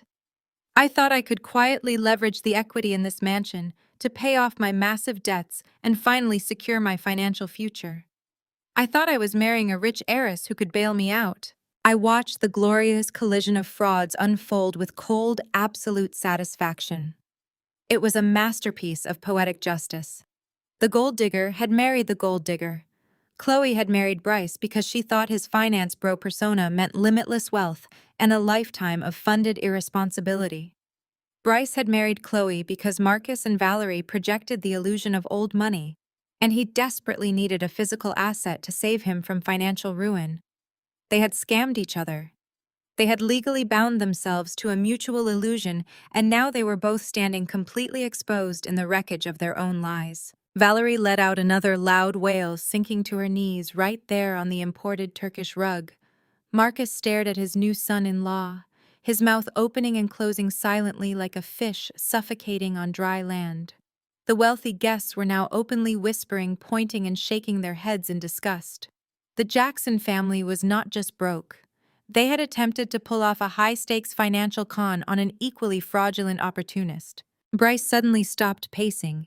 He looked down at the foreclosure documents scattered on the floor, and then his eyes slowly tracked up to meet mine. The realization hit him with the force of a freight train. He had not married into wealth. He had married into a massive toxic debt. And that debt was exclusively owned and controlled by the very same black woman he had just publicly mocked, insulted, and tried to pay off with a crumpled $100 bill. He realized he was legally tied to a woman who possessed the power to completely destroy whatever was left of his life. He was entirely at my mercy, and he had just spent the last 10 minutes ensuring I had absolutely none to give. Bryce slowly turned his head back to Chloe. The look in his eyes was no longer just angry. It was utterly unhinged. He stepped toward her, his fists clenched so tightly his knuckles were bone white. "You lied to me," he spat, his voice trembling with a terrifying, barely contained violence. "You and your pathetic fake parents lied to me. You trapped me in this nightmare. You ruined my life. I am going to make you pay for this, Chloe. Every single miserable day for the rest of your life, you are going to pay for what you did to me." The absolute finality of my demand hung in the air for a fraction of a second before the entire foyer descended into total unadulterated chaos. The collective gasp from the country club elite transformed into a low, buzzing roar of scandalized whispers. The venture capitalists and local politicians began actively backing away from the center of the room, as if the Jackson family had suddenly caught fire. No one wanted to be standing too close to the blast radius of a financial implosion this catastrophic. Chloe, completely oblivious to the shifting social dynamics around her, whipped around to face her husband. Her face was streaked with ruined mascara, but her eyes were burning with a manic, desperate entitlement. She slammed her hands against Bryce's chest, grasping the lapels of his custom navy blazer. "Just pay it, babe," Chloe shrieked, her voice entirely lacking its usual cultivated, sophisticated purr. "Write her a check right now and make her leave. You are a senior wealth manager. You have a massive portfolio. You told me your trust fund pays out more than this in a single quarter. Just pay the $650,000 and tell security to throw my jealous sister out on the street. Prove to everyone here that she is just a bitter, broke accountant." Bryce stood completely paralyzed. The color had not returned to his face. In fact, he looked visibly green under the glow of the cascading crystal chandelier. He stared down at his new wife like she was speaking a foreign language. He did not reach for his checkbook. He did not pull out his phone to authorize a wire transfer. He just stared at the legal documents in his trembling hand and began taking short, ragged breaths. "Write the check, Bryce," Chloe demanded again, shaking him hard enough to make his head snap back. "Do it right now. I am not losing my dream house to her. My parents gave this to us. You promised me a certain lifestyle. You promised me we were secure. Pay the bill." The silence from Bryce was deafening. The surrounding crowd of Atlanta society watched with bated breath. The frat brothers, who had been chuckling obediently just minutes earlier, were now staring at Bryce with wide, confused eyes, waiting for their alpha to assert his dominance and crush the insolent interloper. But the alpha was suffocating. "I do not have it."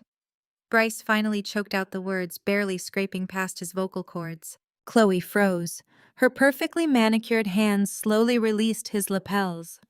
"What do you mean you do not have it?" she asked, her voice dropping into a dangerous, trembling whisper. "You manage billions of dollars. You drive a Porsche. You just bought me a $20,000 engagement ring. Stop playing games, Bryce, and get rid of her." "I am not playing games, Chloe." Bryce roared, the sudden violent explosion of sound making several guests physically jump. The carefully maintained facade of the polished elite finance bro shattered completely, leaving behind a cornered, terrified boy. "I do not have $650,000 in cash. I do not have 600,000. I do not even have 60,000. A shocked murmur rippled through the crowd. Valerie let out a strangled whimper, clutching Marcus's arm for dear life. "What are you talking about?" Chloe stammered, her eyes darting frantically between Bryce and the watching crowd. "Your trust fund, your Vanguard bonuses. "There is no trust fund, you stupid girl," Bryce snarled, his face twisting into a mask of pure venomous rage. The trust fund was a story my father invented to make us sound respectable at the country club. My parents went bankrupt 5 years ago trying to keep up appearances. The Porsche is leased. The luxury apartment I had before we moved in here was rented on credit. The ring on your finger was financed on a 5-year payment plan with a predatory interest rate. I am a junior wealth manager at Vanguard. I manage other people's money. I do not have my own. He threw the foreclosure documents onto the marble floor, pacing like a caged animal. He was sweating profusely now, the expensive fabric of his shirt clinging to his back. "I am drowning, Chloe." Bryce continued, his voice echoing off the limestone walls, broadcasting his ultimate humiliation to every single person he had invited to impress. "I have over $200,000 in personal debt. I have credit cards maxed out to the limit, just paying for the tailored suits to look the part. I have margin calls I cannot meet. The only reason I agreed to marry you so quickly, the only reason I spent my last available line of credit on this ridiculous housewarming party was because your father told me you came from immense generational wealth."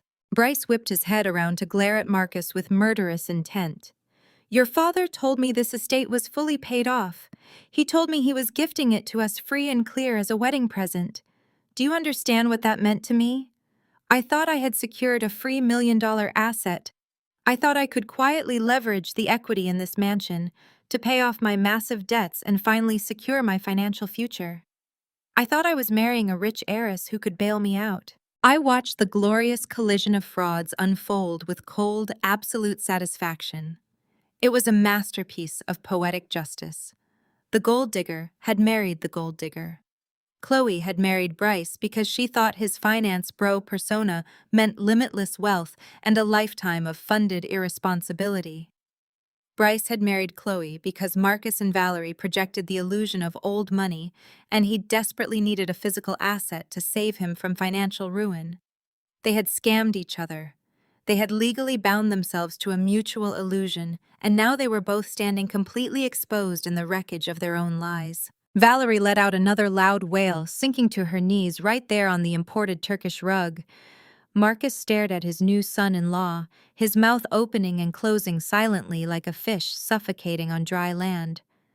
The wealthy guests were now openly whispering, pointing and shaking their heads in disgust. The Jackson family was not just broke. They had attempted to pull off a high-stakes financial con on an equally fraudulent opportunist. Bryce suddenly stopped pacing. He looked down at the foreclosure documents scattered on the floor, and then his eyes slowly tracked up to meet mine. The realization hit him with the force of a freight train. He had not married into wealth. He had married into a massive, toxic debt. And that debt was exclusively owned and controlled by the very same black woman he had just publicly mocked, insulted, and tried to pay off with a crumpled $100 bill. He realized he was legally tied to a woman who possessed the power to completely destroy whatever was left of his life. He was entirely at my mercy, and he had just spent the last 10 minutes ensuring I had absolutely none to give. Bryce slowly turned his head back to Chloe. The look in his eyes was no longer just angry, it was utterly unhinged.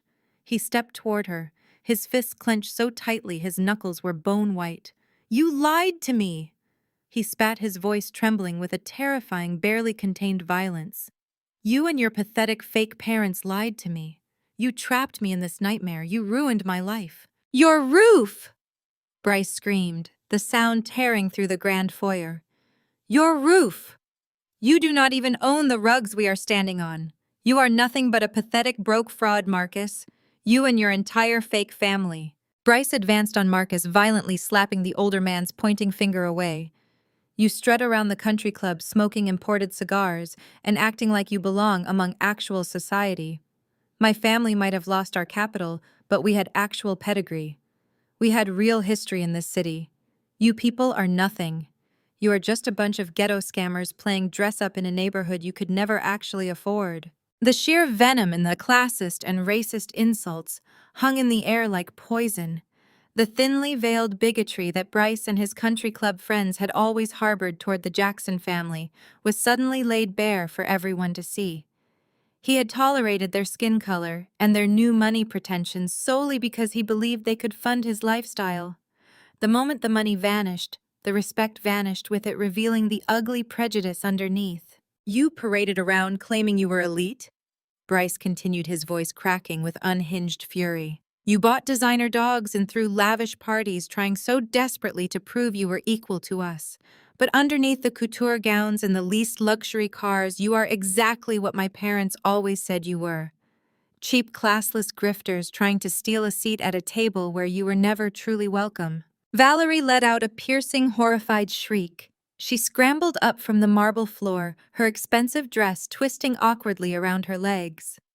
She turned frantically toward the crowd of elite guests, looking for a lifeline. She reached out toward the wife of a prominent federal judge, a woman she had spent 5 years eagerly trying to impress. "Martha, please." Valerie begged, tears streaming down her perfectly contoured face. "Please do not listen to him. It is a misunderstanding. Tell them we belong here." Martha did not offer a comforting hand. Instead, she took a deliberate step backward, pulling her silk wrap tighter around her shoulders. She raised her smartphone. The red recording indicator light was blinking steadily. Valerie whipped her head around in sheer panic. The judge was recording.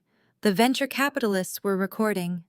The local real estate developers and their wives had their phones out, capturing every single second of the Jackson family implosion. The people Valerie had worshipped, the people she had alienated her own flesh and blood to impress, were now treating her destruction like a cheap reality television show. They were documenting her absolute social ruin to share in their private group chats later. "Stop it!" Valerie shrieked, throwing her hands over her face. "Stop recording us! We are your friends!" Nobody lowered their phone. Nobody looked away. They just kept filming the spectacular downfall of the neighborhood frauds.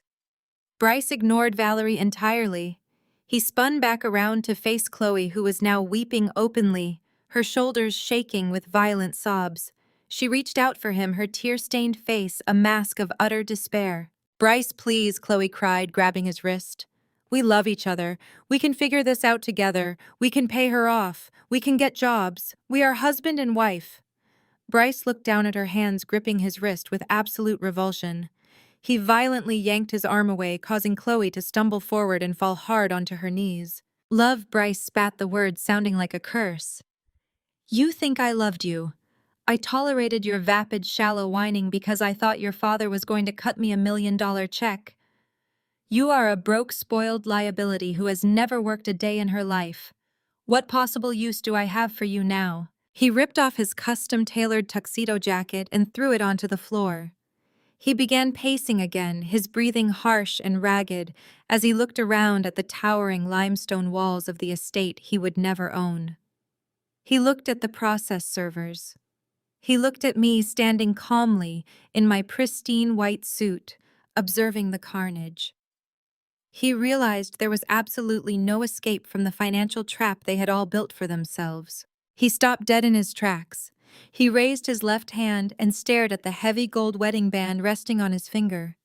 His face contorted with disgust. He grabbed the ring and aggressively twisted it over his knuckle. The metal caught on his skin for a second, before he angrily yanked it completely off. Bryce raised his arm and threw the heavy gold band violently against the polished marble floor. The ring hit the stone with a sharp, echoing crack, bouncing and rolling away into the shadows beneath a console table. "I am filing for an annulment tomorrow," Bryce declared, his voice echoing with absolute finality over the sound of Chloe's weeping. "Have fun living on the streets." He did not look back. He shoved his way through the crowd of recording socialites, shouldering past a prominent local politician who scrambled to get out of his path. The massive front doors swung open, and Bryce stormed out into the warm Atlanta night, leaving Chloe wailing hysterically on the marble floor amidst the wreckage of her stolen life. The heavy mahogany doors slammed shut behind Bryce, echoing with a sickening finality. That single sound shattered whatever invisible spell had been holding the crowd in place. The mass exodus began instantly. It was not a polite departure. It was a chaotic scramble for the exit. The absolute terror of being associated with a disgraced bankrupt family overrode any lingering sense of high society etiquette. Crystal champagne flutes were hastily abandoned on expensive antique side tables, condensation dripping onto the polished wood. The venture capitalists and real estate developers practically shoved each other out of the way to reach the coat check. The women in their glittering gowns whispered feverishly behind their hands, casting disgusted, judgmental glares back at Valerie, who was still standing frozen in the center of the foyer. I watched Martha, the judge's wife, glide out the door without looking back, her phone safely tucked away with the video that would undoubtedly destroy the Jacksons' social standing before sunrise. Even the hired help sensed the disaster. The string quartet silently packed their instruments and slipped through the service hallway. The waiters in their crisp white uniforms vanished into the kitchen, abandoning their silver trays. Within 15 minutes, the sprawling million-dollar estate was completely devoid of guests. The valet driveway outside was a symphony of screeching tires and revving engines as Atlanta's elite fled the scene of the crime. We were entirely alone in the cavernous entryway. The silence was heavy and suffocating, broken only by the ragged, pathetic sound of Chloe weeping on the floor. She was curled into a fetal position, her expensive designer gown twisted around her shaking frame, staring blankly at the spot where Bryce's discarded wedding ring rested against the marble baseboard. My two process servers took a discreet step backward, melting into the shadows by the door, allowing me to handle the final execution alone. I stood perfectly still, my posture straight and unyielding. Marcus finally moved. He took a deep breath, attempting to inflate his chest and project the commanding patriarchal authority he had used to terrorize me for my entire childhood. He stepped over the scattered foreclosure documents, ignoring his sobbing youngest daughter on the floor. He marched toward me, his face flushed with a desperate, furious red heat. "You will cancel this!" Nia Marcus ordered, his voice trembling with a mixture of rage and terror. "You will call your lawyers right now, and you will stop this foreclosure. I am your father. I demand you fix this." I did not flinch. I did not step back. I looked at the man who had spent 30 years making me feel completely worthless. "Are you giving me orders in a house that I own, Marcus?" I asked, my voice dangerously quiet. "You do not own anything," he spat, pointing a thick, shaking finger in my face. "You are going to undo this paperwork and you are going to restore the deed to Chloe. You cannot do this to your own blood. We are your family. We raised you. We gave you life." The sheer audacity of his statement was almost breathtaking. He was standing in the ruins of a massive financial fraud that he had orchestrated, and he was still trying to weaponize family loyalty to save himself. "And you tried to put me in a prison cell to steal my vacation home." I shot back, my voice cracking like a whip across the empty room. "You stood in a police precinct and tried to have me arrested for a crime I did not commit just so you could liquidate my assets and fund this pathetic charade. You were perfectly willing to let me rot behind bars to protect your fragile country club ego. Blood means nothing when it is venomous, Marcus." He opened his mouth to shout another order, but I cut him off, stepping directly into his space and forcing him to look at me. "You gave me life, and then you spent the next 3 decades making sure I felt like I did not deserve it," I stated, dissecting his parental failures with surgical precision. "You prioritized Chloe because she was willing to play the beautiful, empty-headed prop in your fake wealthy lifestyle. You hated me because I actually saw the truth. I saw the late notices. I saw the maxed-out credit cards. I saw the desperate second mortgages you took out just to buy imported cars you could not afford. You hate me because I am the living, breathing proof of everything you are not. I am actually successful.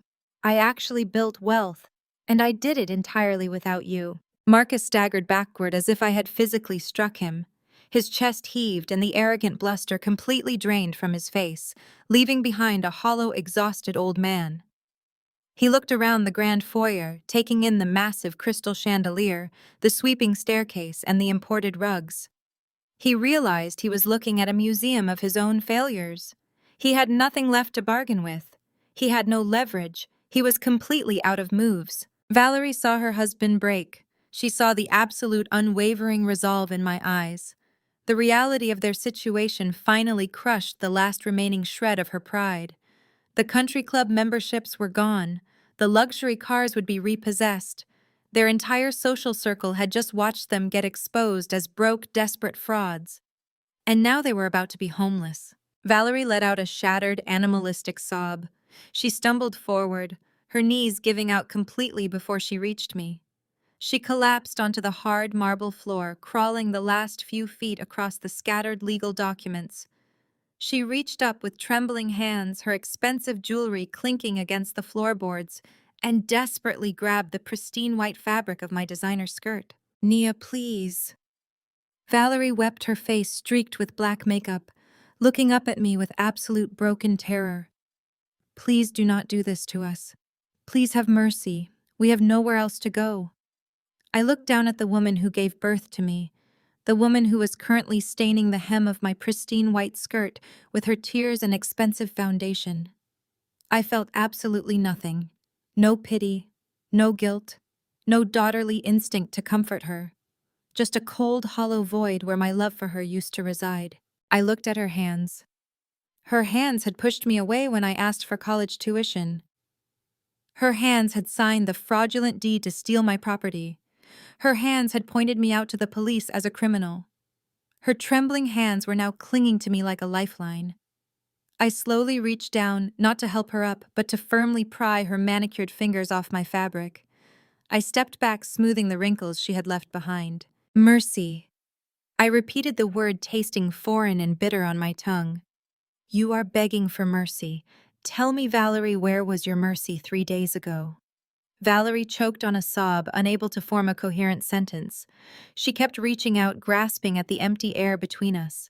"Where was your mercy when you stood in the precinct lobby?" I pressed my voice, devoid of any emotion. "Where was your maternal instinct when the officers told you I was facing felony charges for a crime you committed? I remember looking at you through the glass. I remember the exact expression on your face. You did not look horrified. You did not look guilty. You smirked. You gave me a small, self-satisfied smirk, and then you turned around and walked out the door, leaving me to be processed. That smirk was the moment I stopped being your daughter. That smirk was the moment I became your creditor." "I was scared," Valerie cried, clutching her chest, her breath coming in ragged gasps. "Marcus told me to do it. He told me it was the only way to save the house. We thought you would just pay bail and make it go away. We did not think you would actually go to jail. You did not think," I stated, my voice dropping to a terrifying whisper. "You did not think about my career. You did not think about my reputation. You did not think about the fact that a felony conviction would strip me of my licenses and destroy the firm I built from nothing. You thought I was just a pawn. You wanted to play Monopoly with my life, Mom, but you did not realize I own the board." Marcus stepped forward, his face a mask of desperate, panicked calculation. He was sweating, his custom shirt clinging to his chest. "Nia, we can fix this without tearing the family apart. We can sell our assets. Valerie has her diamond collection. I have my executive shares at the golf club. We can liquidate everything tomorrow and pay you the principal. Just give us 30 days to move the money around." I let out a short, humorless laugh. It was a cold sound that echoed sharply against the vaulted ceiling. "You have nothing left to liquidate, Marcus," I said, dismantling his final illusion of control. "Your executive club shares were leveraged against your business loans, which defaulted last month. I know, because my firm purchased that debt portfolio. And Valerie's jewelry is cubic zirconia and paste, because you pawned the real diamonds 2 years ago to keep up appearances. Do not lie to the bank, Marcus. It is a federal offense." Valerie stopped crying abruptly. She whipped her head around to stare at her husband. "My diamonds!" Valerie shrieked, her voice cracking. "Marcus, what is she talking about? You told me you took them to the jeweler to be cleaned." Marcus refused to look at his wife. He stared at the floor, his jaw tight, his entire body trembling with the humiliation of being completely, utterly exposed. The beautiful, wealthy family facade was dead, and I was standing over its corpse. "You are a monster, Nia," Marcus whispered, his voice shaking with venom. "You are a cold, heartless monster."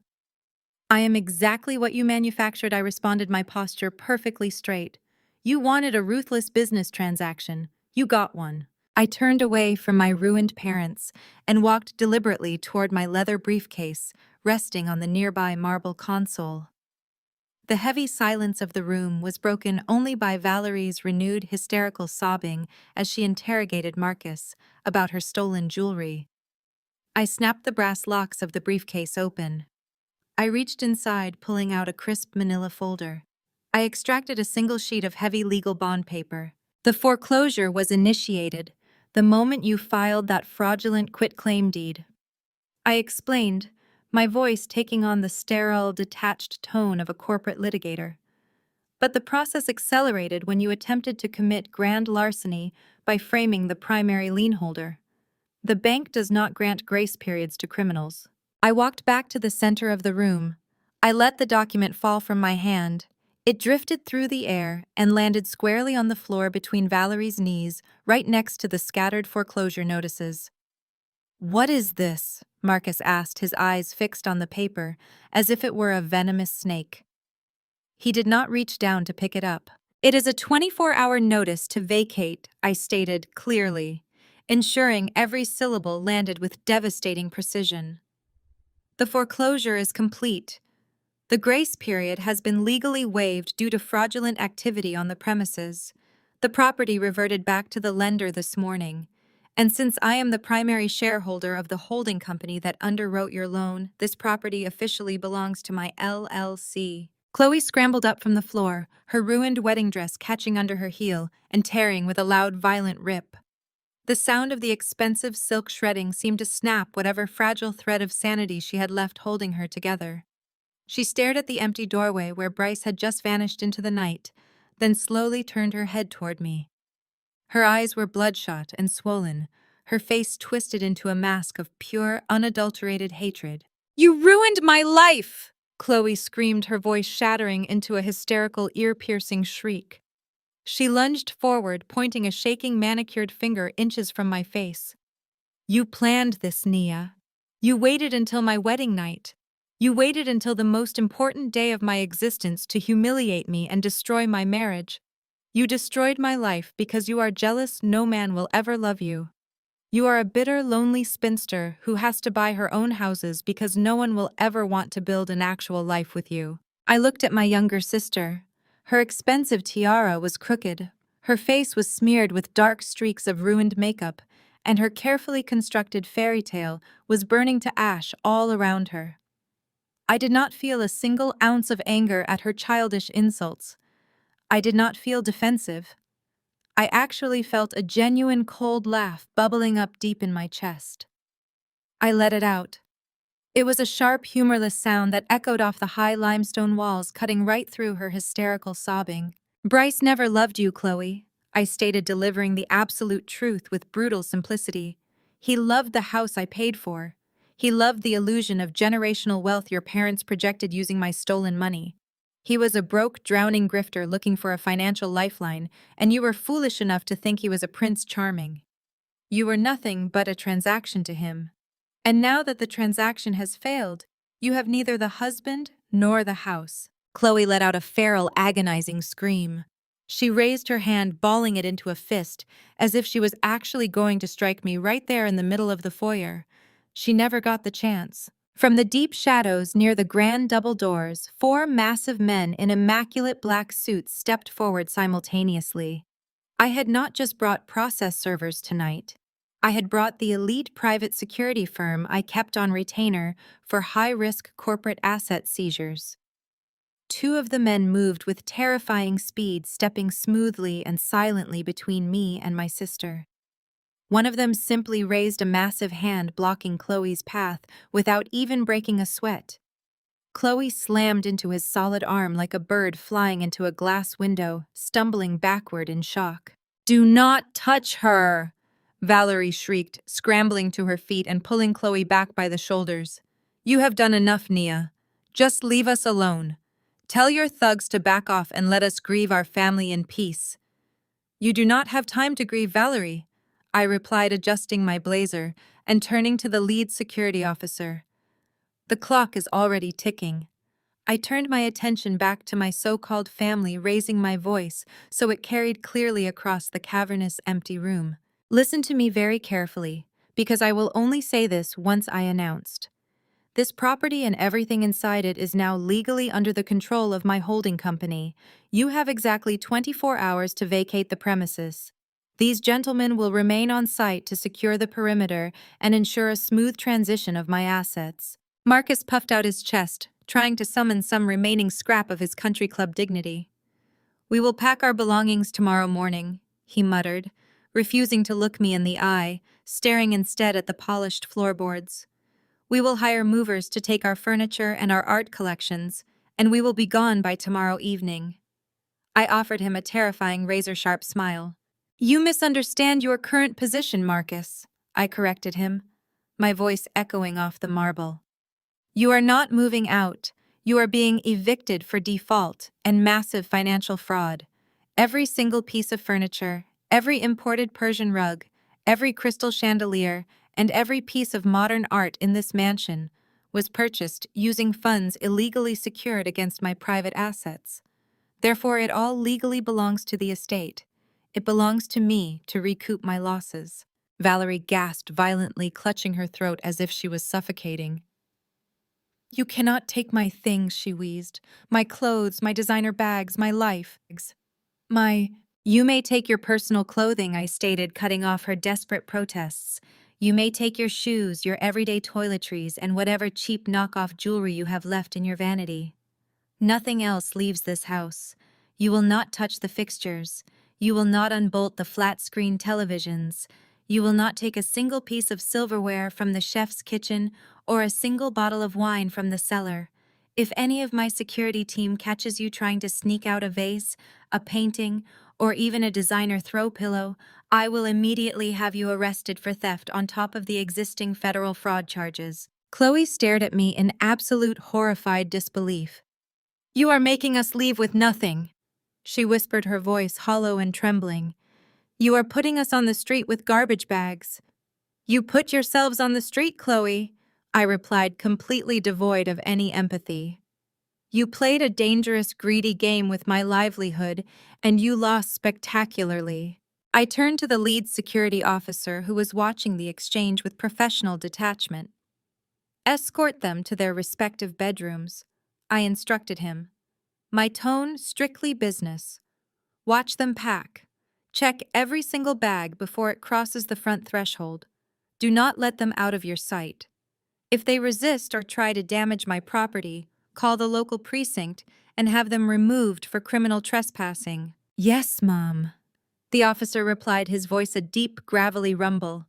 He gestured toward the sweeping mahogany staircase. Right this way, folks. Let us get moving. Marcus, Valerie, and Chloe stood completely frozen at the base of the stairs.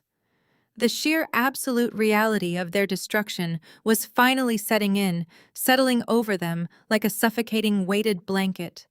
There were no more lies to tell. There were no more country club friends to impress. The elite society they had worshipped had abandoned them in less than 10 minutes, leaving their champagne glasses behind. The rich son-in-law had fled into the night, leaving his discarded wedding ring in the dust. They were entirely alone, surrounded by armed guards in a mansion they had never truly owned. They had 24 hours to pack up the pathetic remnants of their fraudulent lives. Tomorrow night they would sleep in a cheap motel or on a distant relative's couch, while I slept soundly knowing my empire was secure. I turned on my heel, the sharp click of my designer heels echoing against the marble, and walked out the front doors into the warm Atlanta air without a single backward glance. The morning sun broke over the Buckhead skyline, casting a harsh, unforgiving light on the rusted, dented side of a rented U-Haul truck. The cheap orange and white box truck sat parked directly in the center of the pristine circular driveway, leaking a small puddle of dark oil onto the imported cobblestones. It was a massive, glaring eyesore against the backdrop of the multi-million-dollar limestone estate. It was also the perfect chariot for the Jackson family departure. I stood on the expansive wraparound veranda, leaning casually against the stone balustrade. The morning air was crisp, and I held a small porcelain cup of freshly brewed espresso, letting the bitter, rich warmth ground me. I wore a tailored ivory pantsuit looking rested, focused, and completely unbothered. Below me, the reality of complete financial ruin was playing out in real time. Marcus emerged from the grand double doors first. He was not wearing his custom-tailored Italian suits or his imported silk ties. He wore a pair of faded sweatpants and a wrinkled polo shirt, his face gray and deeply lined with sheer exhaustion. He was dragging two black plastic trash bags across the cobblestones, the cheap plastic scraping loudly against the stone. He heaved them into the back of the rusted truck, his chest rising and falling heavily. This was the same man who had spent the last 5 years standing at the edge of his manicured lawn, bragging to the neighborhood about his massive real estate acquisitions and his supposedly brilliant investment strategies. Now those exact neighbors were watching him haul garbage bags full of clothes like a common vagrant. Across the street, the wife of the federal judge who had recorded Valerie's meltdown the night before was standing at the edge of her property. She held a steaming mug of matcha in one hand and her phone in the other, openly broadcasting the spectacle. 2 houses down, a prominent tech CEO and his husband had paused their morning jog to watch the destruction, whispering and pointing with blatant, undisguised judgment. The entire gated community had turned out to watch the neighborhood frauds get stripped down to nothing. Valerie stumbled out next. She looked absolutely feral. Her hair was a tangled rat nest, and she was still wearing the same cocktail dress from the night before now, stained with tears and dust. She was carrying a cardboard box overflowing with shoes and cheap costume jewelry. When she caught sight of the neighbors watching her from across the street, she let out a mortified whimper and tried to hide her face behind a stack of empty hangers.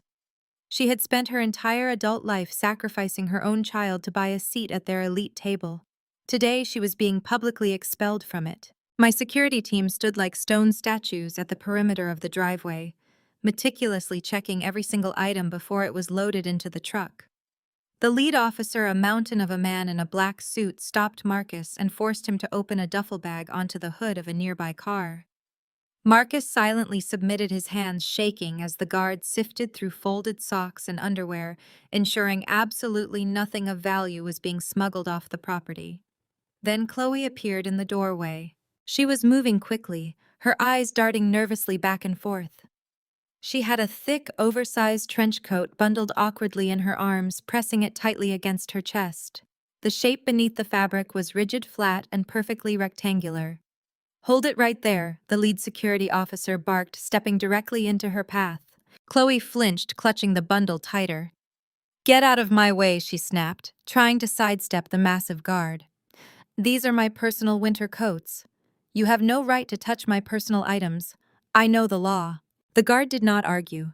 He simply reached out and grabbed the edge of the trench coat, pulling it backward. The fabric slipped, revealing the heavy gilded gold frame and the vibrant, slashed canvas of an original modern abstract painting. It was the centerpiece of the hallway gallery, a verified original worth easily $50,000.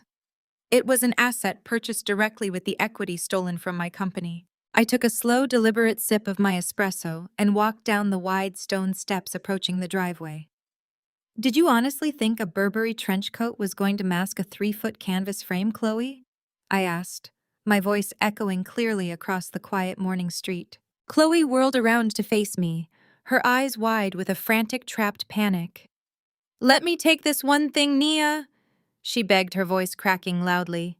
"Please. You have everything else. You have the house. You have the cars. Bryce left me. He canceled my credit cards and blocked my number. We have literally $0 in our checking accounts. We cannot even afford the deposit on a cheap apartment. I need to pawn this painting so we can pay for a hotel tonight. How are we supposed to eat?" I looked at my younger sister, the golden child who had spent her entire life mocking my work ethic, calling my ambitions boring, and treating my financial stability like a bottomless ATM for her luxury lifestyle. "You do exactly what the rest of the world does." "Chloe," I replied, my tone completely devoid of pity. "You get a job, you clock in for a minimum wage shift, and you figure out how to survive on a budget." "But I do not know how to do that!" Chloe shrieked, tears of genuine terror streaming down her face. "I have never worked. I do not have a degree. I do not have any skills." You cannot just throw me out here with nothing. It is cruel. What is cruel is forging a signature on a legal deed to steal a property you did not earn, I countered, stepping closer until I was mere inches from her trembling face. What is cruel is throwing a lavish wedding funded by theft and then attempting to put the victim in a prison cell when she demands her money back. You wanted the lifestyle of a rich heiress, Chloe, but you built it on a foundation of sand. Now the tide has come in. I turned to the security guard, pointing a manicured finger at the canvas. Confiscate the painting. If she tries to take another step toward that truck with a single item that belongs to this estate, call the police and press charges for grand larceny. The guard easily pried the heavy painting out of Chloe's weak grasp. She let out a devastated wail, collapsing against the side of the U-Haul truck. Valerie rushed over to her, crying hysterically, trying to pull her daughter up from the dirty concrete. Marcus stood completely paralyzed, staring at his hands, looking entirely defeated. The patriarchal dictator who had demanded compliance and funded his arrogance with my money was now just a broke, tired man facing the reality of absolute poverty. Get in the truck, Marcus! I commanded, the finality in my voice ringing like a gavel. Your 24 hours are up. You are officially trespassing. Marcus slowly lifted his head. He looked at the massive stone columns of the mansion he had claimed as his own. He looked at the neighbors who were shaking their heads in disgust. Then he looked at me. There was no anger left in his eyes, only a vast empty realization that he had played his final hand and lost everything. He shuffled toward the driver's side door, pulling himself up into the cab of the truck with heavy labored movements. Valerie dragged Chloe toward the passenger side, shoving her inside before climbing in and slamming the rusted metal door shut. The engine turned over with a horrible, struggling, grinding noise that shattered the peaceful morning air of the elite neighborhood. A thick plume of black exhaust smoke billowed out from the tailpipe, choking the pristine driveway.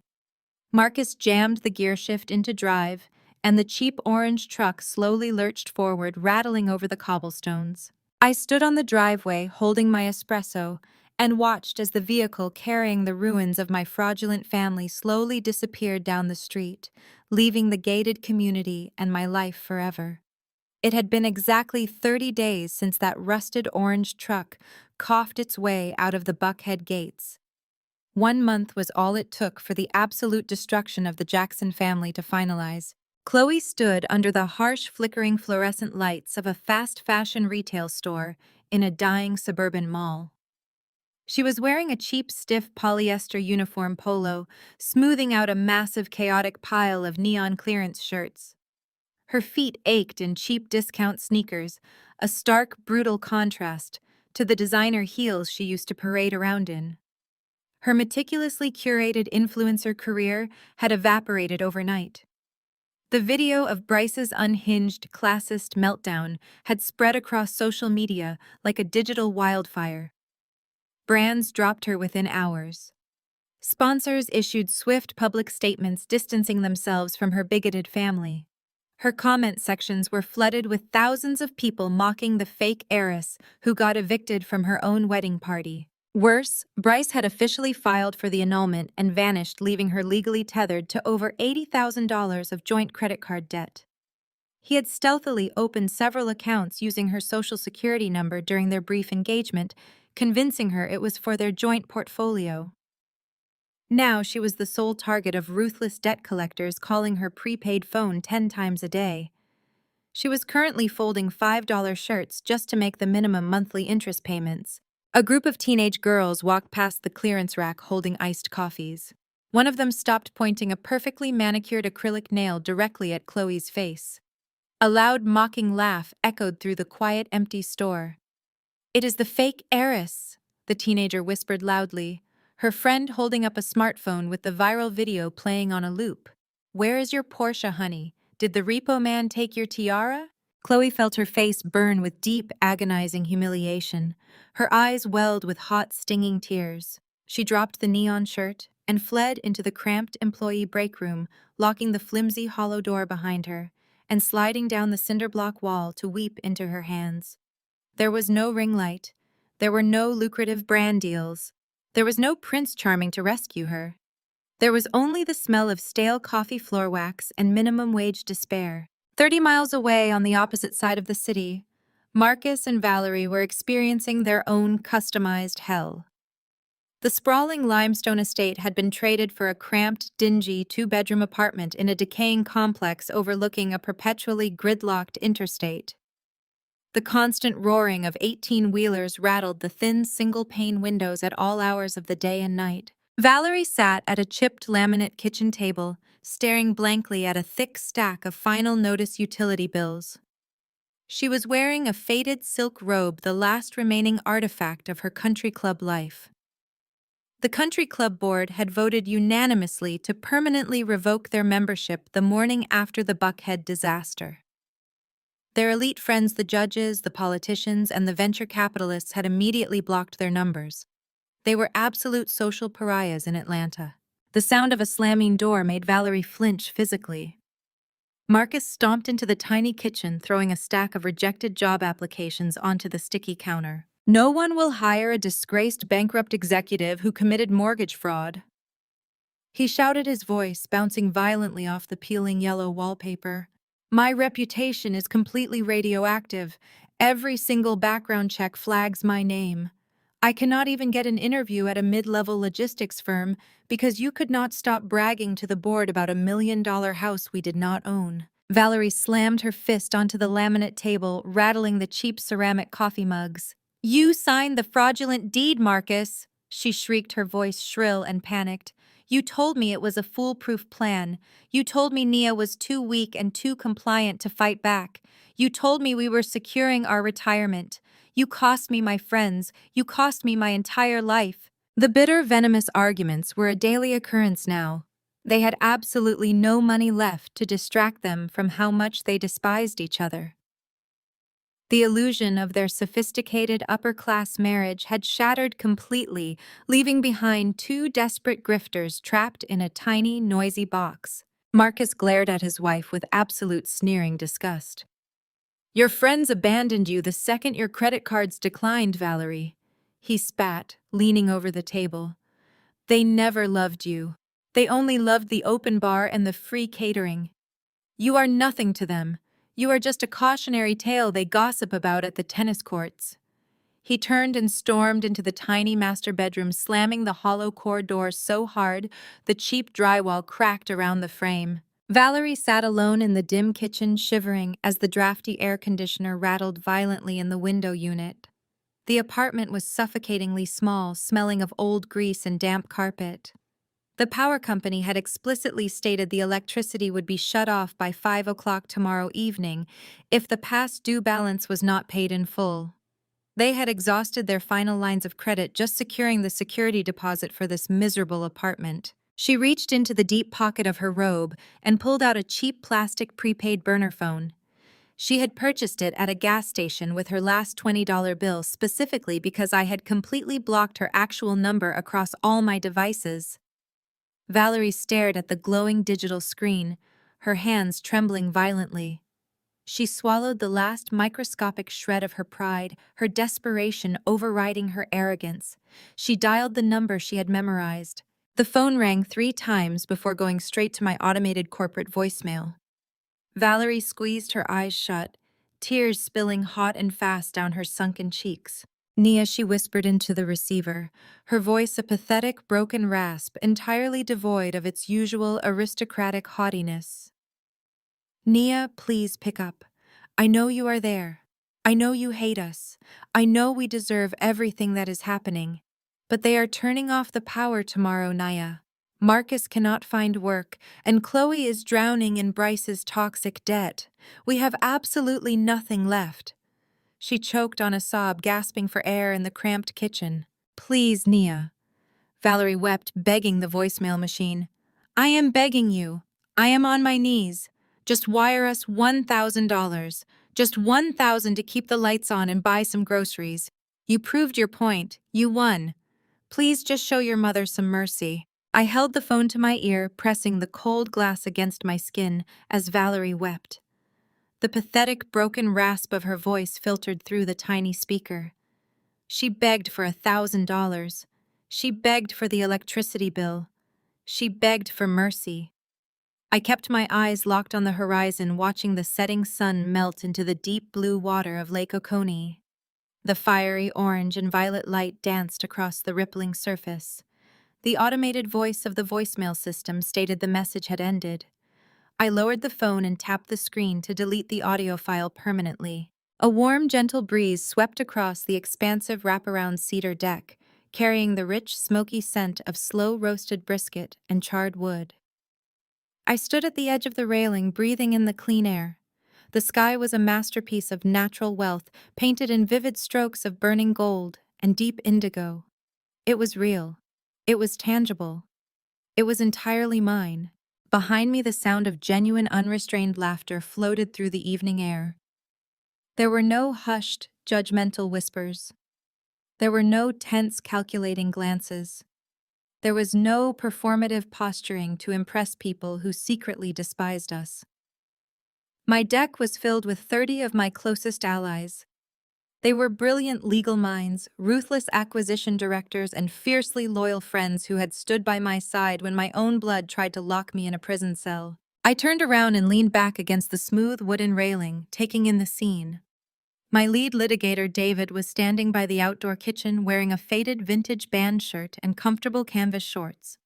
He was expertly flipping thick cuts of marbled steak on the massive stainless steel grill, holding a locally brewed craft beer in his other hand. Beside him, my chief financial officer, Sarah, was laughing so hard she had to lean against the stone counter for support. She was barefoot, her expensive heels discarded carelessly near the sliding glass doors. These people did not care about designer labels or country club memberships. They cared about intellect. They cared about loyalty.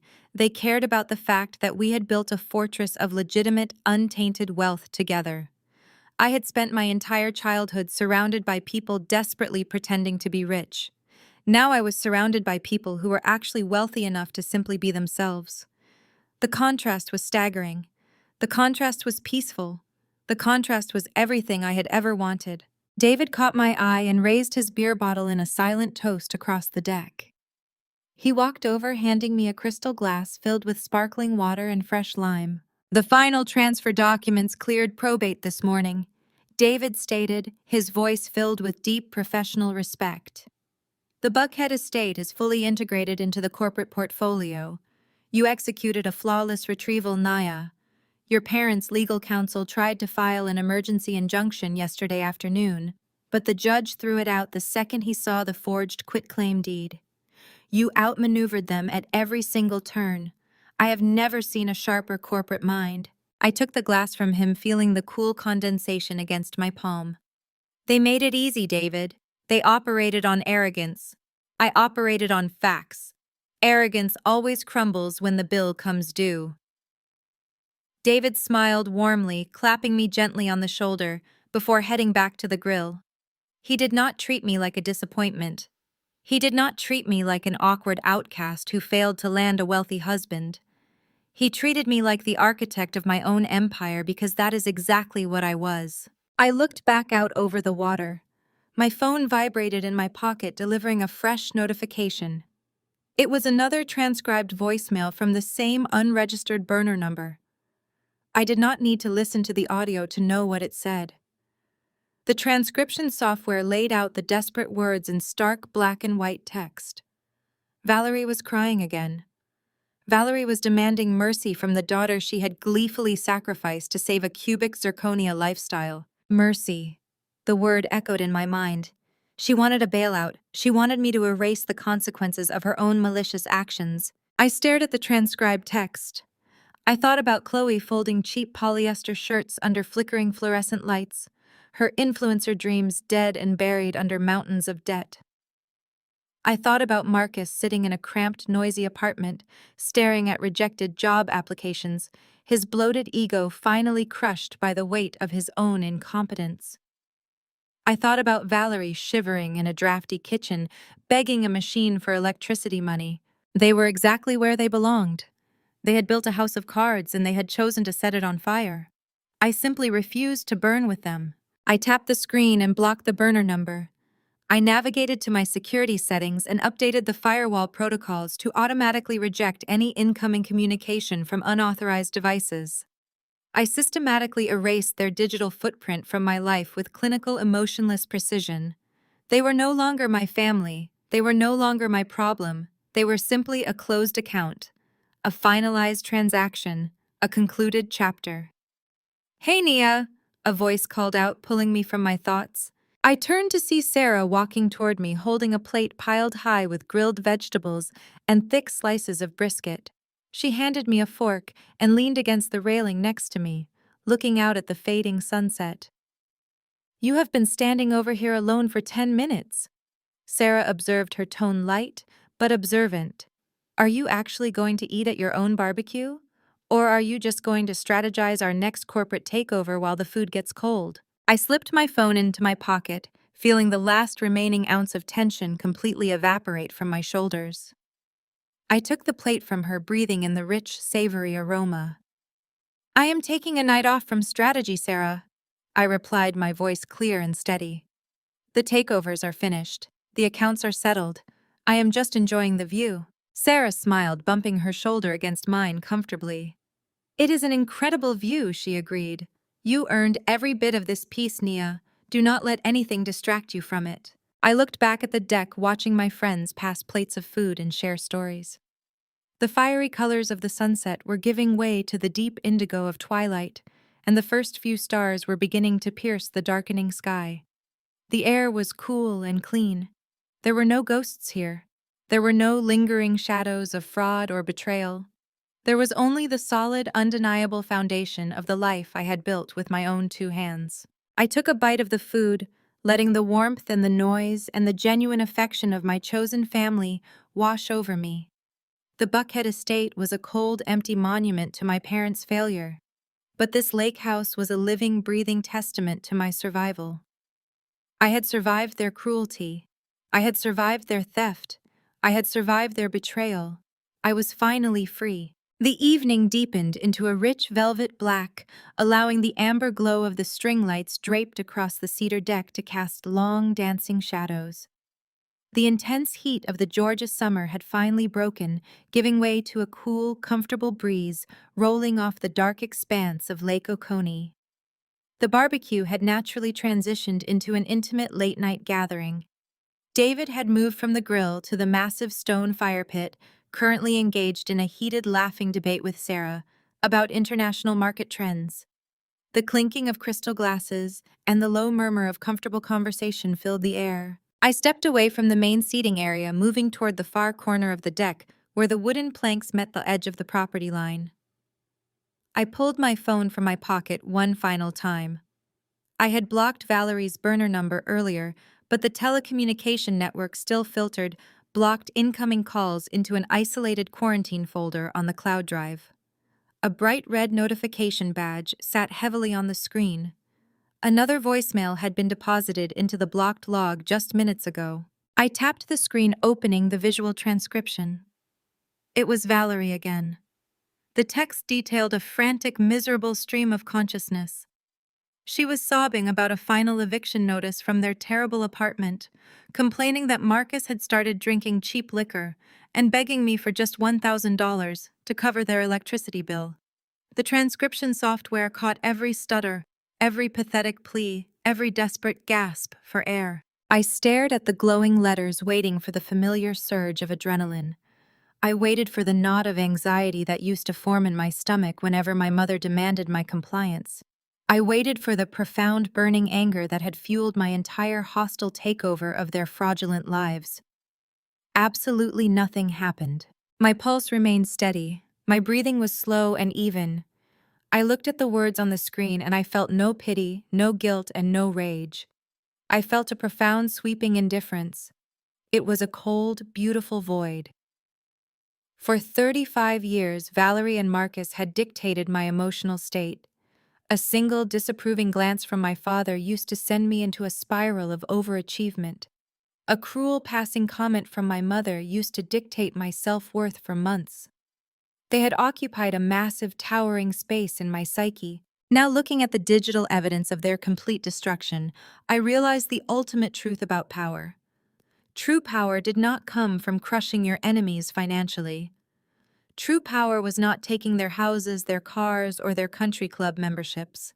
True power was the absolute liberating ability to completely erase them from your mind. They were no longer titans, they were no longer monsters, they were just sad, irrelevant strangers. I pressed my thumb against the screen. I highlighted the quarantined folder containing the voicemail, the texts, and the call logs. I tapped the delete icon. The system asked for final confirmation to permanently wipe the data. I confirmed it, without a single second of hesitation. The folder vanished, leaving a pristine, empty screen. The digital cord was severed, the excommunication was absolute. A warm, heavy presence materialized behind me. The subtle, sophisticated scent of sandalwood, an expensive bergamot, cut through the smoky aroma of the fire pit. A strong, confident arm wrapped smoothly around my waist, pulling me gently against a solid chest. Carter pressed a soft kiss to my temple. I leaned back into his embrace, perfectly comfortable, perfectly secure. Carter was not an illusion like Bryce. He was not a fragile grifter looking for a woman to fund a fake lifestyle. Carter had built a massive international logistics empire from a single dilapidated warehouse in Chicago. He understood the brutal, agonizing grind of climbing to the top. He understood the ruthless decisions required to protect a legacy. Most importantly, he looked at my intellect, my ambition, and my complete lack of sentimental weakness as my most attractive qualities. He did not want a silent prop to stand beside him at charity galas. He wanted an equal. He wanted a partner who could rule an empire right alongside him. He reached around, bringing his other hand forward. His fingers were wrapped around the delicate stem of a crystal wine glass. He held it out to me. The glass contained a generous pour of a highly allocated vintage Bordeaux from my private cellar. The deep ruby liquid caught the ambient light from the fire pit, glowing like liquid garnet. "Are you negotiating another corporate acquisition out here in the dark?" Carter asked, his deep melodic voice rumbling against my shoulder. I took the heavy crystal glass from his hand. "I am officially off the clock," I replied, taking a slow, luxurious sip of the wine. The complex notes of dark cherry and oak flooded my palate. I was just taking out the trash. Carter chuckled, a low, rich sound of complete understanding. He tightened his arm around my waist, resting his chin against the side of my head. He did not ask for details. He did not need them. He simply looked out at the dark, rippling water, with me standing guard over the sanctuary we were building together. I raised my glass of vintage wine, holding it up toward the horizon. I looked back at the fire pit, where my loyal friends, my brilliant legal team, and my trusted colleagues were sharing stories and pouring expensive scotch. There was no fake posturing here. There was no desperate anxiety about social status. There was only genuine respect and impenetrable peace. I smiled, letting the cold, crisp night air wash over me. I had started with nothing but a relentless drive and a refusal to be broken. I had survived a family of vipers and turned their venom into pure, unadulterated wealth. I was sitting at the absolute pinnacle of an empire I had constructed entirely on my own. I was the master of my own universe. The sound of laughter echoed off the water, blending with the gentle crash of the waves against the private dock. I took one final victorious sip of the Bordeaux, as the scene around me slowly, softly faded to black. The most powerful lesson from this journey is that true healing does not come from destroying those who hurt you, but from the profound ability to detach and completely build your own life. Blood does not automatically guarantee loyalty, respect, or love. When a toxic family dynamic constantly diminishes your worth, the most victorious response is to walk away and invest that energy into your own potential. Success is the best revenge, but pure indifference is the ultimate freedom. By setting uncompromising boundaries and refusing the victim role, you create an empire where your peace and self-worth remain absolutely untouchable. If you have ever had to walk away from a toxic environment to protect your own peace, share your story in the comments below and subscribe for more empowering journeys.